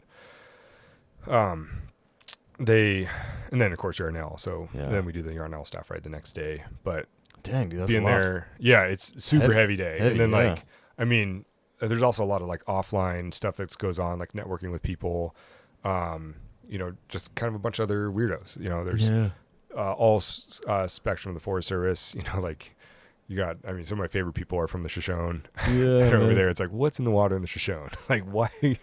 Everybody's like rabidly enthusiastic about working for the Shoshone. Really? But then you pair it up with just other people, and you're like, how'd you hear about this program? And then some way, shape, or form, maybe it's over a couple beers, maybe it's the next morning at a 5 a.m. run, it's like, oh, this is why you're here. You have this element of your character. And then also being in the decision space, not only of Antietam, Civil War, but Yarnell, you come around that corner and you stare at that ranch, like, I'm going to that ranch. Like, you can see some of that. Now we see it in the sterile lessons learned. Oh, I wouldn't have done it that way, like, no, man. Like, there's things in this culture that, like, are somehow trained or habitual or instinctual where I think you need perspective, you need humanness, you need, like, forgiveness, of the events that occurred. But then you need to internalize it, rationalize it, and then teach it. So, like, if you take that graceful exit from fire without looping it back in, like, you're really, like, you got invested, in rookie training. They're like, oh, it's $25,000 to put you through rookie training. 178 people wanted your spot, and you're just going to quit? And so, like, that really was one of the motivating factors that got me through rookie training. But then knowing, like, now 11 years in fire, who knows how many more it'll be? I don't know. But, they have all these different slides. How can you leave without, like, putting that in some way back to, I don't know if it's culture, I don't know if it's, like, the next person on the block, but something to keep reciprocity going. Imparting it before you leave, like whatever nuggets you have, right? There's some nuggets, but I think you got a lot. I think, like, individually, like, I was thinking more in myself, like, what nuggets are in there, which, at this point, I don't feel like I have many, but, like, so there's some, and then the Yarnell, like, ruggedly good looking. I don't know, only under dark lighting. True. But like the Yarnell is a tough one, right? Like, because you want to dissect it as a leader, or an up and coming leader, or just firefighter in general. Like, why did that happen? Like, what I need to see what they didn't see. Like, I need to figure out, like, what they saw, but then I need to figure out, like, what they didn't see to keep me from making that same mistake. Because that's what I always think of when on any of those staff rides. I'm like, all right, I see what they were doing. I kind of understand why they're going where they're going. Like how, like I try to put myself in that exact same time, before the fire. Like, do I make the same decision? Like, or like if you're on the crew, right? Like how many people in the shot crew are going to be like, sorry, boss, I'm not following you in this one. Like, probably not very many, right? Like on a shot crew, the soup's telling you to go somewhere. You'd be like, oh yeah, he knows what he's doing. Yeah. Yeah, I think the heads down version, but also like, I mean, the frustrating parts of the earlier parts of the day that we don't talk about. Like they had tried to conduct a burnout that seat dropped on, like as they're trying to burn out this fridge. They spend hours trying to do one plan. They revert. They do this other thing. They revert. And now they have to just go on a walk. And now the fire's going crazy. Like they've already like taken a couple of losses. They're just going to go for one win. And, trying to get a W. So trying to, see that, or knowing what that feels like how many crew rolls where you spend days cutting some stupid indirect line and then the fire just rolls it in 10 minutes and all right, we'll go to the next mountain range and do that one. And, I think, there's... Yeah, or you had the other thing like I've had before where you're like brushing a dozer line that isn't anywhere near the fire. Yeah. And then like, so you finally get like a chance at some action. You're you're ready to do whatever to get some action, to actually do something that you feel like matters more than brushing a dozer line that's not seeing any fire, Yeah, the value work, efficiency, what it all means. I don't know. I think there's out of one of these Washington office level like development centers, I'd really like to work in some days, like the organizational and institutional learning. Oh yeah. So like just understanding how our training occurs and what people take away from it, why they were there in the first place. Because I mean, some of those old school Forest Service jobs, like, I don't know when it happened, but now like going to work feels like going to work. But I remember like guard school up in Spotted Bear Ranger District. Like I didn't know when we went on the clock. I don't know when we went off the clock. It was like just fun, the whole so thing. Awesome, man. Yeah, it was like summer camp, And you're like learning stuff, man. You getting like chopping up some folks who've been there, like because the guard school at least that we had in on the BBRD was at Birch Creek, and it was so cool because you got like the salty old guys teaching stuff. Yeah. And for folks who don't understand, like salty to some people means like sour. Oh yeah. Which I didn't know for the longest time. Like salty to me always was like the fire salty. Like you got salt on you. Like you got a ton of experience. You got a lot of sweat equity into this job. So salt is like the accumulation of all that sweat equity that you learned fighting fire. So that's what I didn't realize it was like a negative because I was always like, it's a salty guy, and people are like, oh, is he mean? I'm like, what now? Like he just knows a lot. But that so you get the old salts. Respects the salt. Yeah, exactly. So you get the old salts coming in, and you get an actual chance like to in small groups interact with these guys who've like fought way more fire than I had ever fought. Right. And the why and get the why like. Oh, we're doing this because of this. Oh, and then this is important because of this. Oh, okay. And then like light bulb things or in our refresher, we'd have it at like Birch Creek or something like you said, it was this thing was a few days long. You did like a pump station, you did like a orienteering station, where like land nav stuff, and whatever the stations we had, weather, and there was like I'm trying to think what else we had, but it was like a bunch of stations that was like an all day long. You might thing. get a ranger to come out and talk to you. You might maybe they'll even come out and like sleep on the ground with you. Forest FMO. It's kind of hard to get people away from their computers anymore. It feels like. Totally. It used to be this like cool hang and like an educational cool hang. You know? Right. You get to like really get some knowledge imparted by these old guys who've been around for a while. Yeah.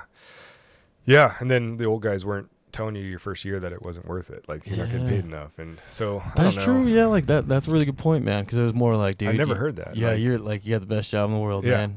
We get to work in the woods. Or they'd say, enjoy every second because. That someday you won't get to run the chainsaw anymore. That's what. I was just talking to one of my buddies about that the other day. Like, I remember like when my friends who were started before me, we'd been friends for a long time before this, before the Forest Service, and they're like, "Man, I miss just being like just a saw." Just no like radio. GS4, you know, like even a GS3, like just because everything's so new and amazing, like.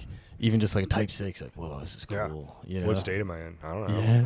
Yeah. Cut the tree. Stop thinking. Yeah, exactly, man. Yeah. My assistant, Soup, he'd be like day 10 on a fire, and he'd be like, hey, I stole you a map because I know you're freaking out. And I'd be like, thanks, Tag. Yeah. I really wanted that map so bad. Yeah. Dang. But, never got the map?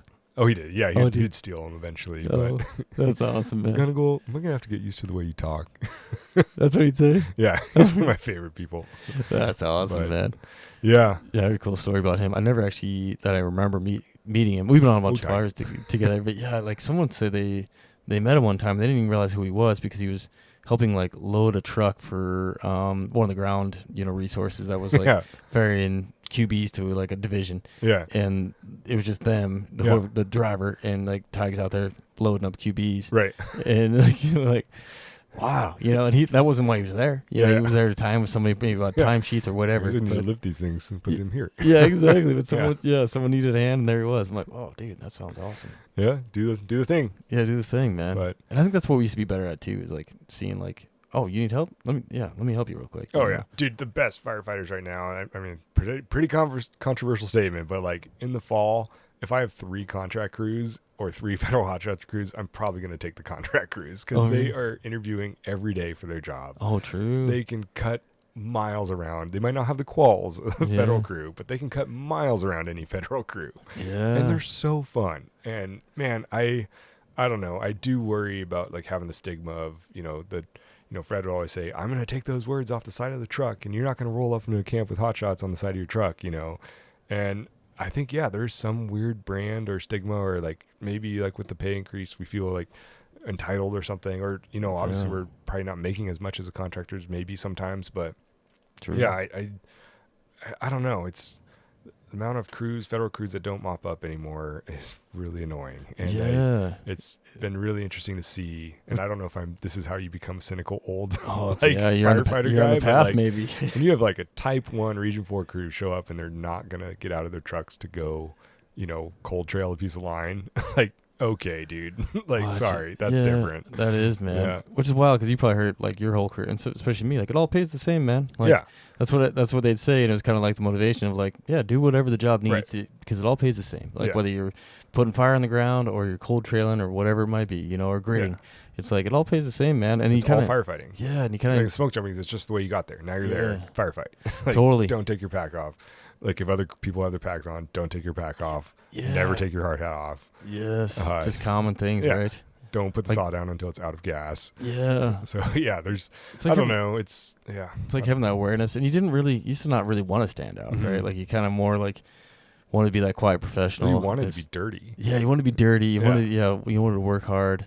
And I don't know. And also show like you're not too good for anything, right. For any assignment. At least like get out and walk the line. If you're worried about particular matter, walk the line and look at it. Don't sit in the buggies, So the particular matter thing is a bastard though.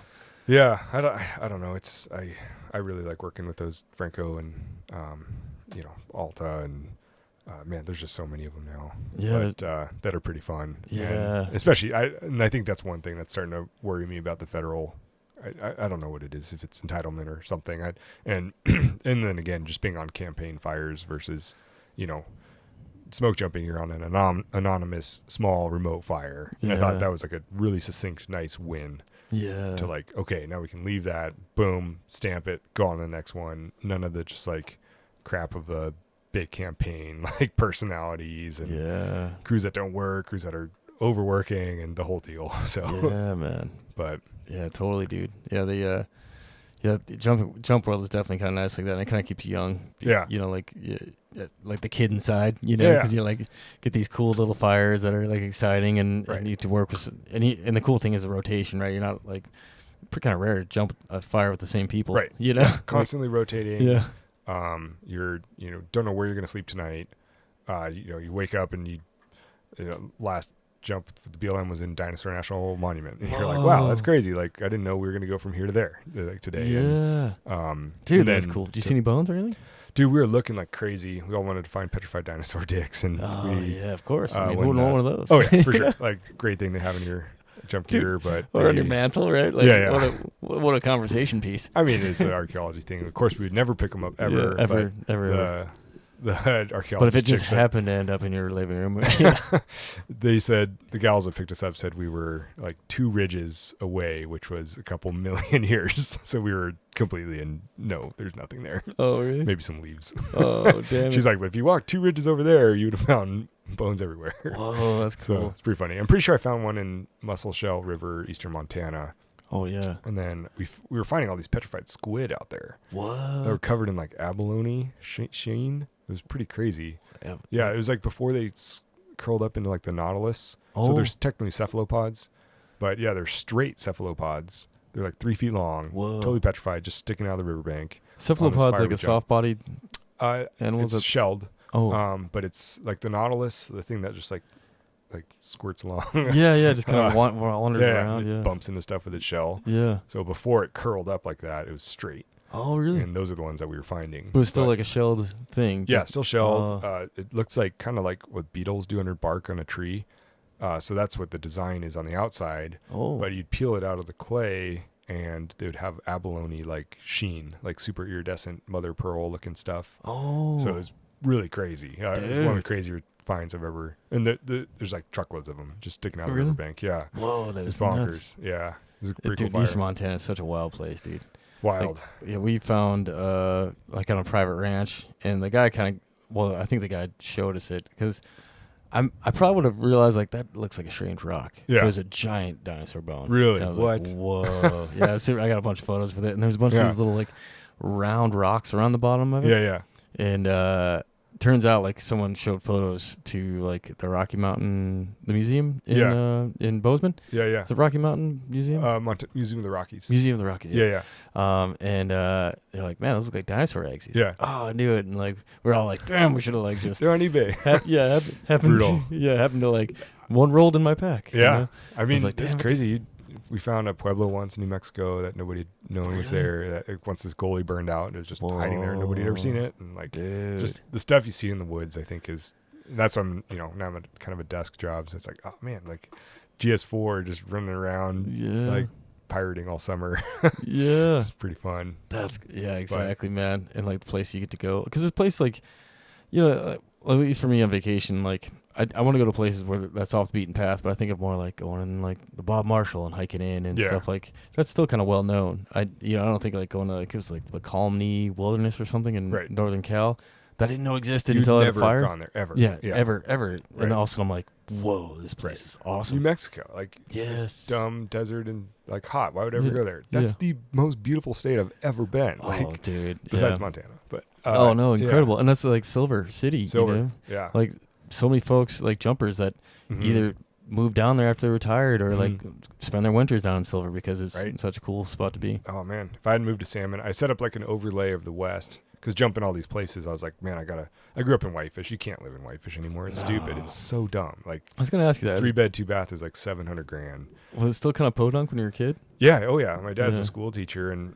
he said his first couple classes there in the 90s were like most of the parents worked at like the lumber mill or they worked the aluminum plant, the railroad, and his last couple classes, all his parents are independently retired, wealthy transplants, like they're all, he was getting like 100 emails a week because the parents don't do anything. They're just like emailing about their kid. Like it's crazy. He said it just that change. And well, it's nuts because you go to like Whitefish and Bozeman and probably other like resorty type places, and those are just the two I think off the top of my head. But like especially as a fire guy, like at Durango, Durango, like at West Yellowstone, it probably still is this way. Like all the big shopping stuff, like I think the base need like a washer and a dryer or something like that. So I could drive all the way to Bozeman to get it. Right. And it's like I'm driving through Bozeman, like, do any of these people have jobs? Yeah. Like, and that's how I felt like with funny. Whitefish too. Like went to like the Buffalo Cafe or something there in Whitefish. Yeah. Like great restaurant, man. Food's awesome, but it's like packed and like you need to get on a wait list on a Tuesday. Yeah. And I'm like, I got a buddy. He's a ski bum, but his one of his side jobs is just watching this alpaca for this rich family. Just one, because they like. Alpacas are super social, so they get like lonely. So he goes and visits this thing like every day, and it's like one of his best friends.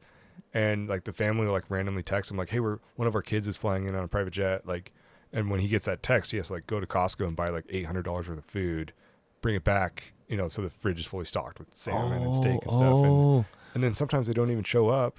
And like they're there for like a week or two at Christmas, so the alpaca gets like that's it all year. It's his only social interaction. Dang, that poor alpaca. Yeah, so he's just like, but like you try to explain that. We just got back from Portugal. Back when I was traveling a lot a couple years ago, I tried to explain that to like people in Argentina or Chile or something, and it's a different world, and I don't know, I don't like it anymore. It's there's no place more beautiful. Like that mountain is phenomenal. The ski glacier's right there, but I just set up 1 hour from skiing, 2 hours from an airport, 2 hours from a Costco overlay over the west, and Salmon, Idaho popped up first, but I'd Zillow every day, like White Sulphur Springs, Montana, Vernal, Utah, Silver City, Escalante, Cedar City was on there too. The Grand Junction, I really like Grand Junction too, but just trying to find some of those little nooks. Yeah, like the places that used to be in Montana, like Bozeman, man, Bozeman, oh my God, dude, just this like Podunk ski town, man. It was so cool. Like, and then there was like this mix of ag and ski bums. It was super cool. 19th was gravel. Yeah. Yeah, man. Brutal. Sometimes you think, like, even with the Forest Service, sometimes you think you like slightly miss the boat or majorly miss the boat. Like you hear about, Forest Service in the 80s and 90s, I don't know. District Ranger was still like the softball team's coach in town. That's totally, man. I've had that conversation quite a bit lately. Like that connection of like the community, right, and the Forest Service and the family nature of it, and like even like the expertise. It felt like like the Ranger was like the go-to on anything, right? They knew the reason why they were the Rangers because they knew every program inside and out. So if there was like a hitch in something, the Ranger was the expert, the subject matter expert as well. The Ranger test of like saddle a horse, cook 10 people food, or that original test, from the 30s. Yeah. It's like, now they just do it to get time and grade and move on. But and there's like this, I think it was like a poster, like a Monty Dole kind of poster, maybe just a photo that I'm remembering well, but I'm pretty sure it was like a painting. And it was like Ranger and his family, and he was like going on a patrol, and it might have been from like even like the Magruder corridor, like on the Bitterroot. And it was like his wife and his kid or kids, like in a pack string, and they were gonna go like do patrol to like a lookout, a cabin, and something else was the story. And it was like, that's so awesome, man. Now if you try to do that, man, people are like, what? Yeah. Your family? Why is your family with you? Yeah. It's like, why not? There's some parts of the Forest Service that I think are still kind of old school, but I think just trying to get like Spotted Bear, Yeah, but some of the pack strings up there. I hope they don't have like Starlink at Big Prairie or anything, but I think it's closing in. You can't get seasonals. Like apparently the Rappel base had someone ask them why their social media brand isn't bigger, and if they want them to rappel there, they need to increase. Oh no! I don't know if somebody's spoofing them, but like the kids won't join a crew or a base without there being a social media presence, and then they definitely don't want to live in gov housing that's not connected. And I bet. So even some of our SCA crews and stuff, like they'll you talk to the kids, and apparently they don't want to do projects that are outside of cell service. So it's a bummer. And then there's ways where you can be like, well, I'm not going to work there if somebody breaks their leg. I want to be able to call an ambulance. It's like, okay, well, now you just now your whole crew is going to be on Instagram all day long on top of the ridge instead of doing work. Yeah, man. So I don't know.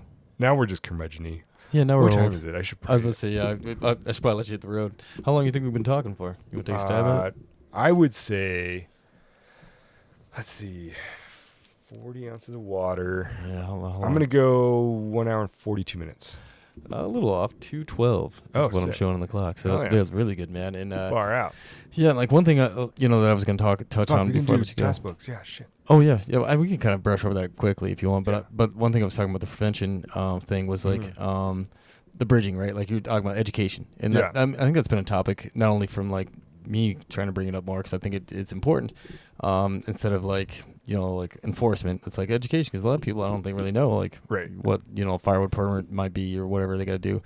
But I think it also like gives people like they meet you in the woods and they're like, oh man, I appreciate that because I feel like part of the Forest Service in the beginning we're like stewards, right? So like we're there for the public, and I think we're better at that like kind of piece of being like like concierge or something like welcome to your forest. You shouldn't be threatened when I roll up.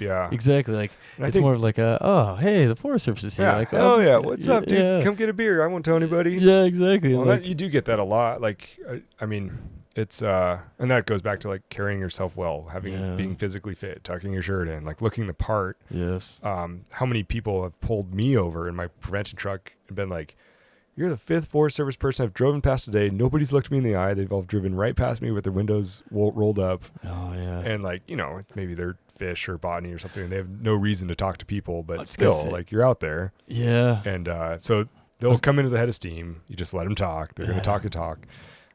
I've gotten multi-hour. We've talked for 2:12. My record's over 3 hours talking about cloud seeding with somebody. Oh really? Oh yeah. were they a believer in it? Oh yeah, big time. Yeah. They're like, "Oh, I've seen this plane go back and forth here. Like, you Forest Service people, you're with USDA. Like, you know about cloud seeding. You're making our kids dumb. You're putting fluoride in the water. Like the whole deal. Oh, damn it. And I was like, well, actually, that's Alaska Airlines so-and-so flying from Seattle to Denver. Like, I showed him flight aware. Oh, yeah, because he could show you. Yeah. And he's like, I don't believe that. That's on your phone. Like, can you see the plane?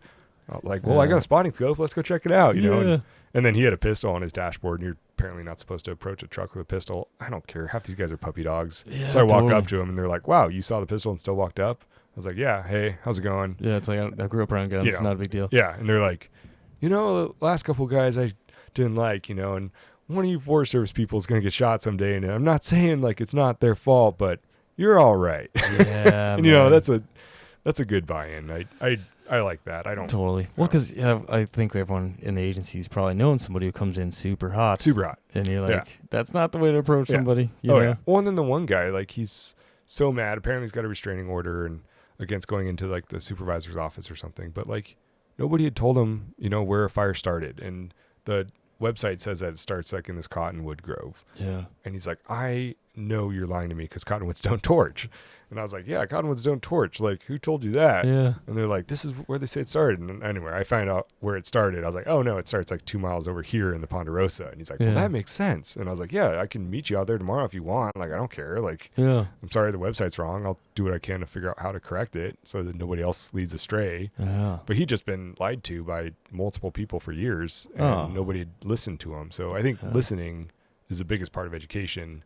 And I think, smoke jumpers, I think, are pretty good at it because you don't have very much information off the bat. You need to listen, like, because that might be all the information you have for a couple days in Alaska. Yeah. But prevention, like with other people, like it's the same kind of initial attack size up. Like, you roll into a campsite, 2 people here are hammered. Like, this person here has actually got a question. That fire's like about to escape the ring and go directly into pine needle litter. Like, what do you do? Yeah. And the kids are all of a sudden in the back of your truck because it's a fire truck. Yeah, exactly. So, like, pumped. Yeah. Yeah, it's, by the book is like, there's drunk people, you have to leave immediately. The firefighter is like, oh my God, there's a fire. I'm going to put that out. Yeah. And then, okay, I have a koozie for the hammered adult, and I have some smoky stuff for the kids. Yeah. I think the education part, it's like the fire triangle. It's not rocket science. Like, a lot of us pretend that fire is rocket science, and like we have this pedigree, and oh my God, you can't question anything we say, and I have this badge on this incident management team, and all questions we route through the PIO who has no firefighter experience. Like, there's so many layers of like problems there. Like, just have somebody that can talk confidently. The Type 6 engine, like, prevention. If you don't have a prevention, typically it's going to be the tallest guy is going to be smoky, and then the engine's going to get told to be prevention. So like a lot of them, their whole experience, their whole career is like, you have to be prevention today. Yeah. So it's like this, it's like how running was a punishment growing up. Yeah. So it's like, oh man, like you had to be prevention. Like, no, like everybody, how to be a prevention. You just got to like talk, just like take a couple deep breaths. They're not going to bite you. Like, just talk to them like they're your new seasonal, like you might be recruiting somebody right now as well. Absolutely. So, that's a good point, man. And then just getting the buy-in from the public a little bit more. And then, and then also then we're not an agency. We're not the USDA. We're not the Forest Service. We're like Patrick McGunagle, who I had a great conversation with the other day, and, gave me some education on, I'm trying to think of where like the, firewood, like within firewood, 300 feet of a creek. Yeah, exactly. Or like, the danger, the severity, right? What's fire danger, fire restrictions. Yeah, fire restrictions. That's the word I was looking for. Yeah, like what fire restrictions we are, or if it's changing, like, because of conditions, we're changing to, fire restrictions are going more strict, I guess. You can't have this. You can't have this. Yeah, exactly. Why did you take restrictions down? Because legally it's a legal order that's restricting your right to have a fire. And now there's no real reason for you to not have that right. Totally. And then I saw these California license plates and you need to put the restrictions back up. Sorry, I'm legally not allowed to because it's their right. Yeah, totally. And then give them the place to check too, like call the district, call the SO, call this whatever number to get the information on fire restrictions before you go camping. Right. Or like, do I have enough signs out? I downloaded all these apps because I'd have all these signs out saying fire restrictions and people would still be lighting fires. And I tried to, if I was going to write a ticket, I tried to know that they'd passed at least 2, if not 3 signs saying that they couldn't do something. And I was like, nobody's looking out their window anymore. So I downloaded all the like iOverlander, All Trails, like the van camping apps. Oh yeah. So I could like experience the forest how they experience it. Because they're not looking out the windows. They're not seeing my signs. They're just driving to a dot on a map. Exactly. So like if the app had a banner that would pop up that said fire restrictions, like Maverick gas stations, they'll do fire restrictions as you fill up. Oh, really? Which is really cool. They had a partnership with the BLM. Like there's a lot of these like little, like when you buy, a national parks pass or maybe firewood, why don't we slip in a what does fire restrictions mean pamphlet there? Or there's like a lot of little interesting, and that's actually the engineering side of prevention. So there's enforcement, education, and engineering. That's kind of like those like, no duh, why didn't we do that? Like type thinking that you can really, I think it was because we're so slow to change because like back in the day, signs were the only way to get somewhere, right? Like you had a map, but then you were like checking signs, be like, all right, like where's the next turn? Right. So you're reading every sign you're going by. And like you said, now no one's reading signs at all anywhere because like you said, it's on your phone. You get your maps on your phone, everything's right there. All the information that you think you need. They recognize Smokey though. Like, so everybody loves Smokey. And now you have like the, the weed Smokey shirt. You have like Smokey, like there's so many copyright infringements, but I know it's wild. He's, do you know that he's actually, who do you think's the most recognized mascot in the world? I think it is Smokey. It's not. He's number 3. He's number 3? Yeah. Who's the most?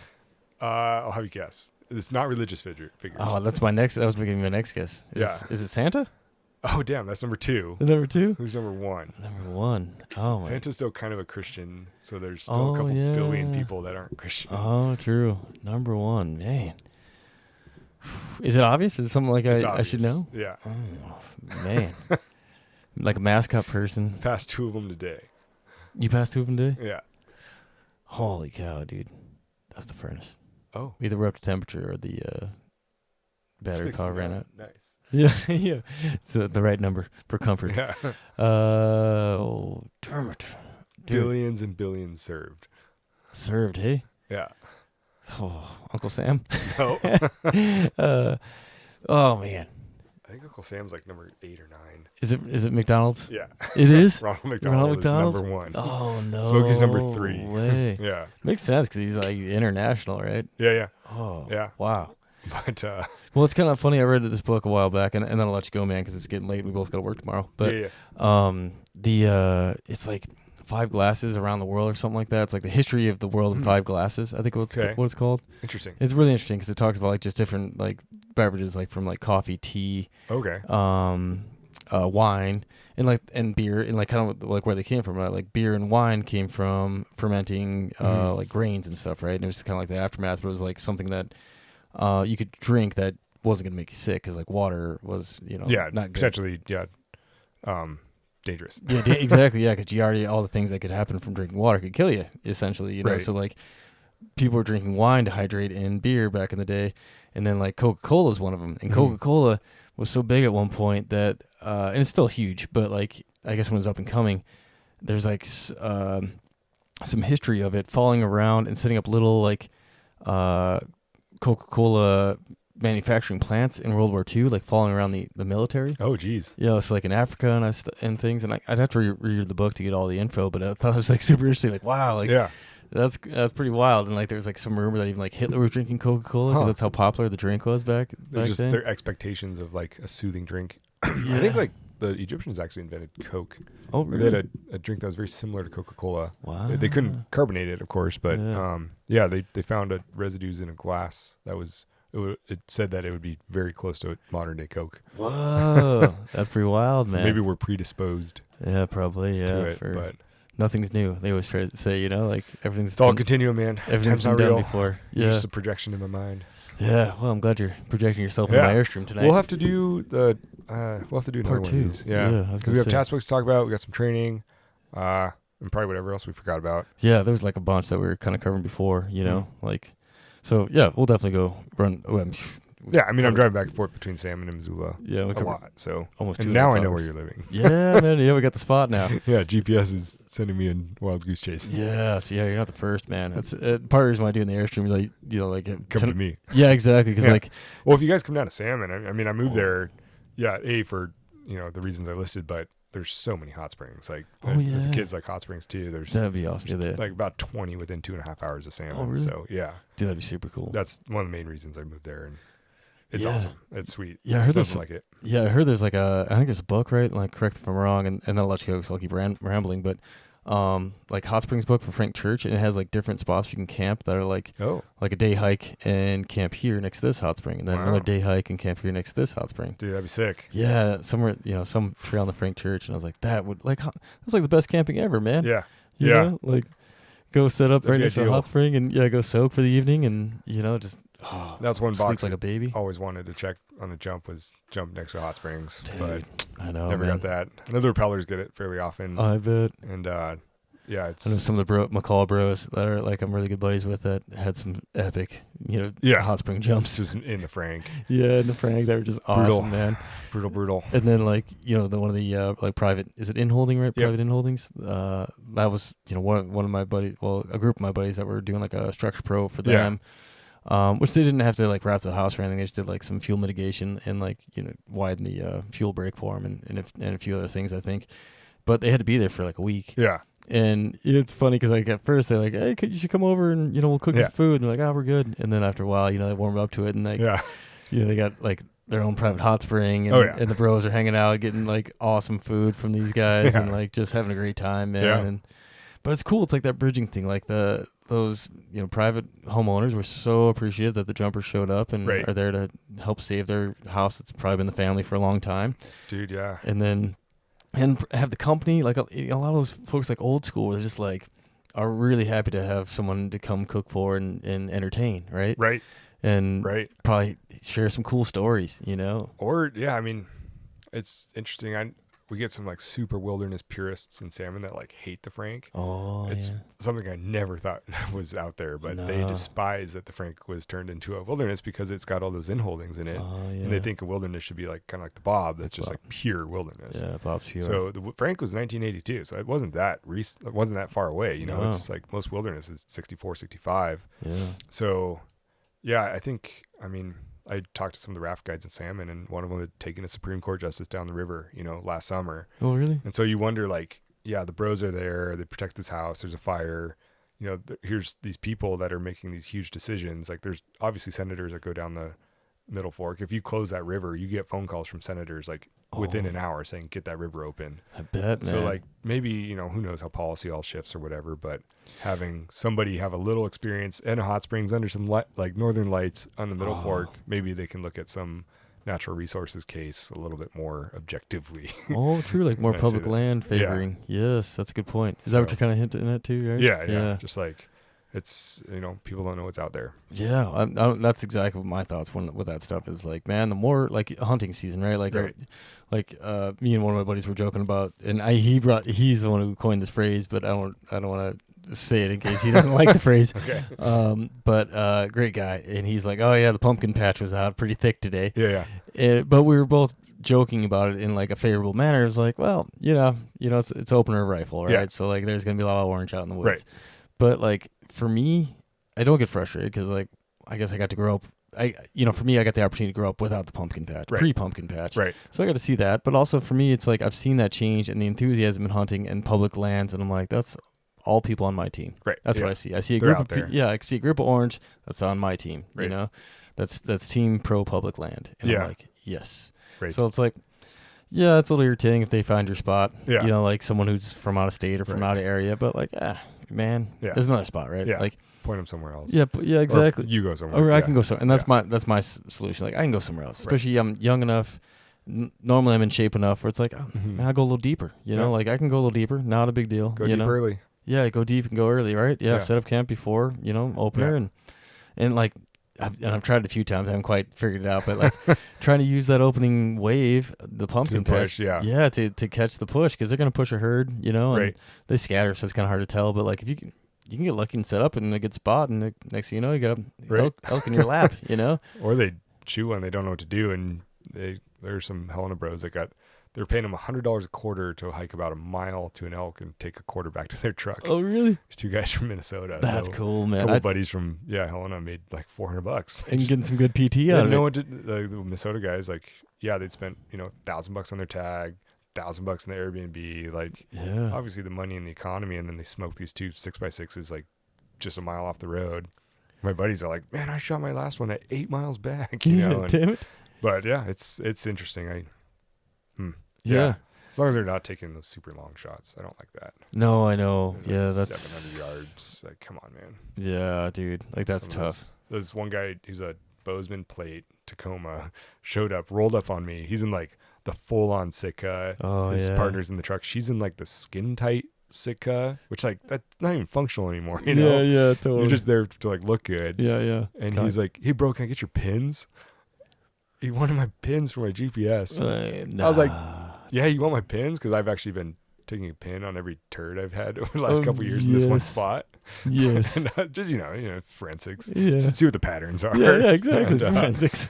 But I was like, "Are you sure you want these pins?" I was like, "I'm not giving you my pins." But yeah, the expectation. You should give me turd pins. Yeah. That'd been awesome, man.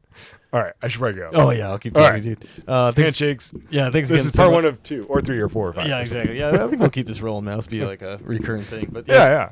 Thanks for coming, Tuesday. dude. I'll be Tuesday. Oh yeah, every Tuesday. Casual Tuesday with Pat. Oh, dude, I like it, man. Yeah, let's do Actually, that. I guess I'm 410, so it'd probably be Thursday. Casual Thursdays. Yeah, we do. we do casual Thursdays. I'm in full button up with tucked in shirt at NTDP. It's fancy. Oh, man, perfect. No chacos and shorts like West anymore. Oh dang! I mean, Things things change. at home. Yeah. Well, there you go. At least you get the home life still. Yeah. Yep. Chickens. You mature, you get older. Yeah. Oh, thanks again, All bro. right. Yeah. Thanks for tuning in, folks. Appreciate you.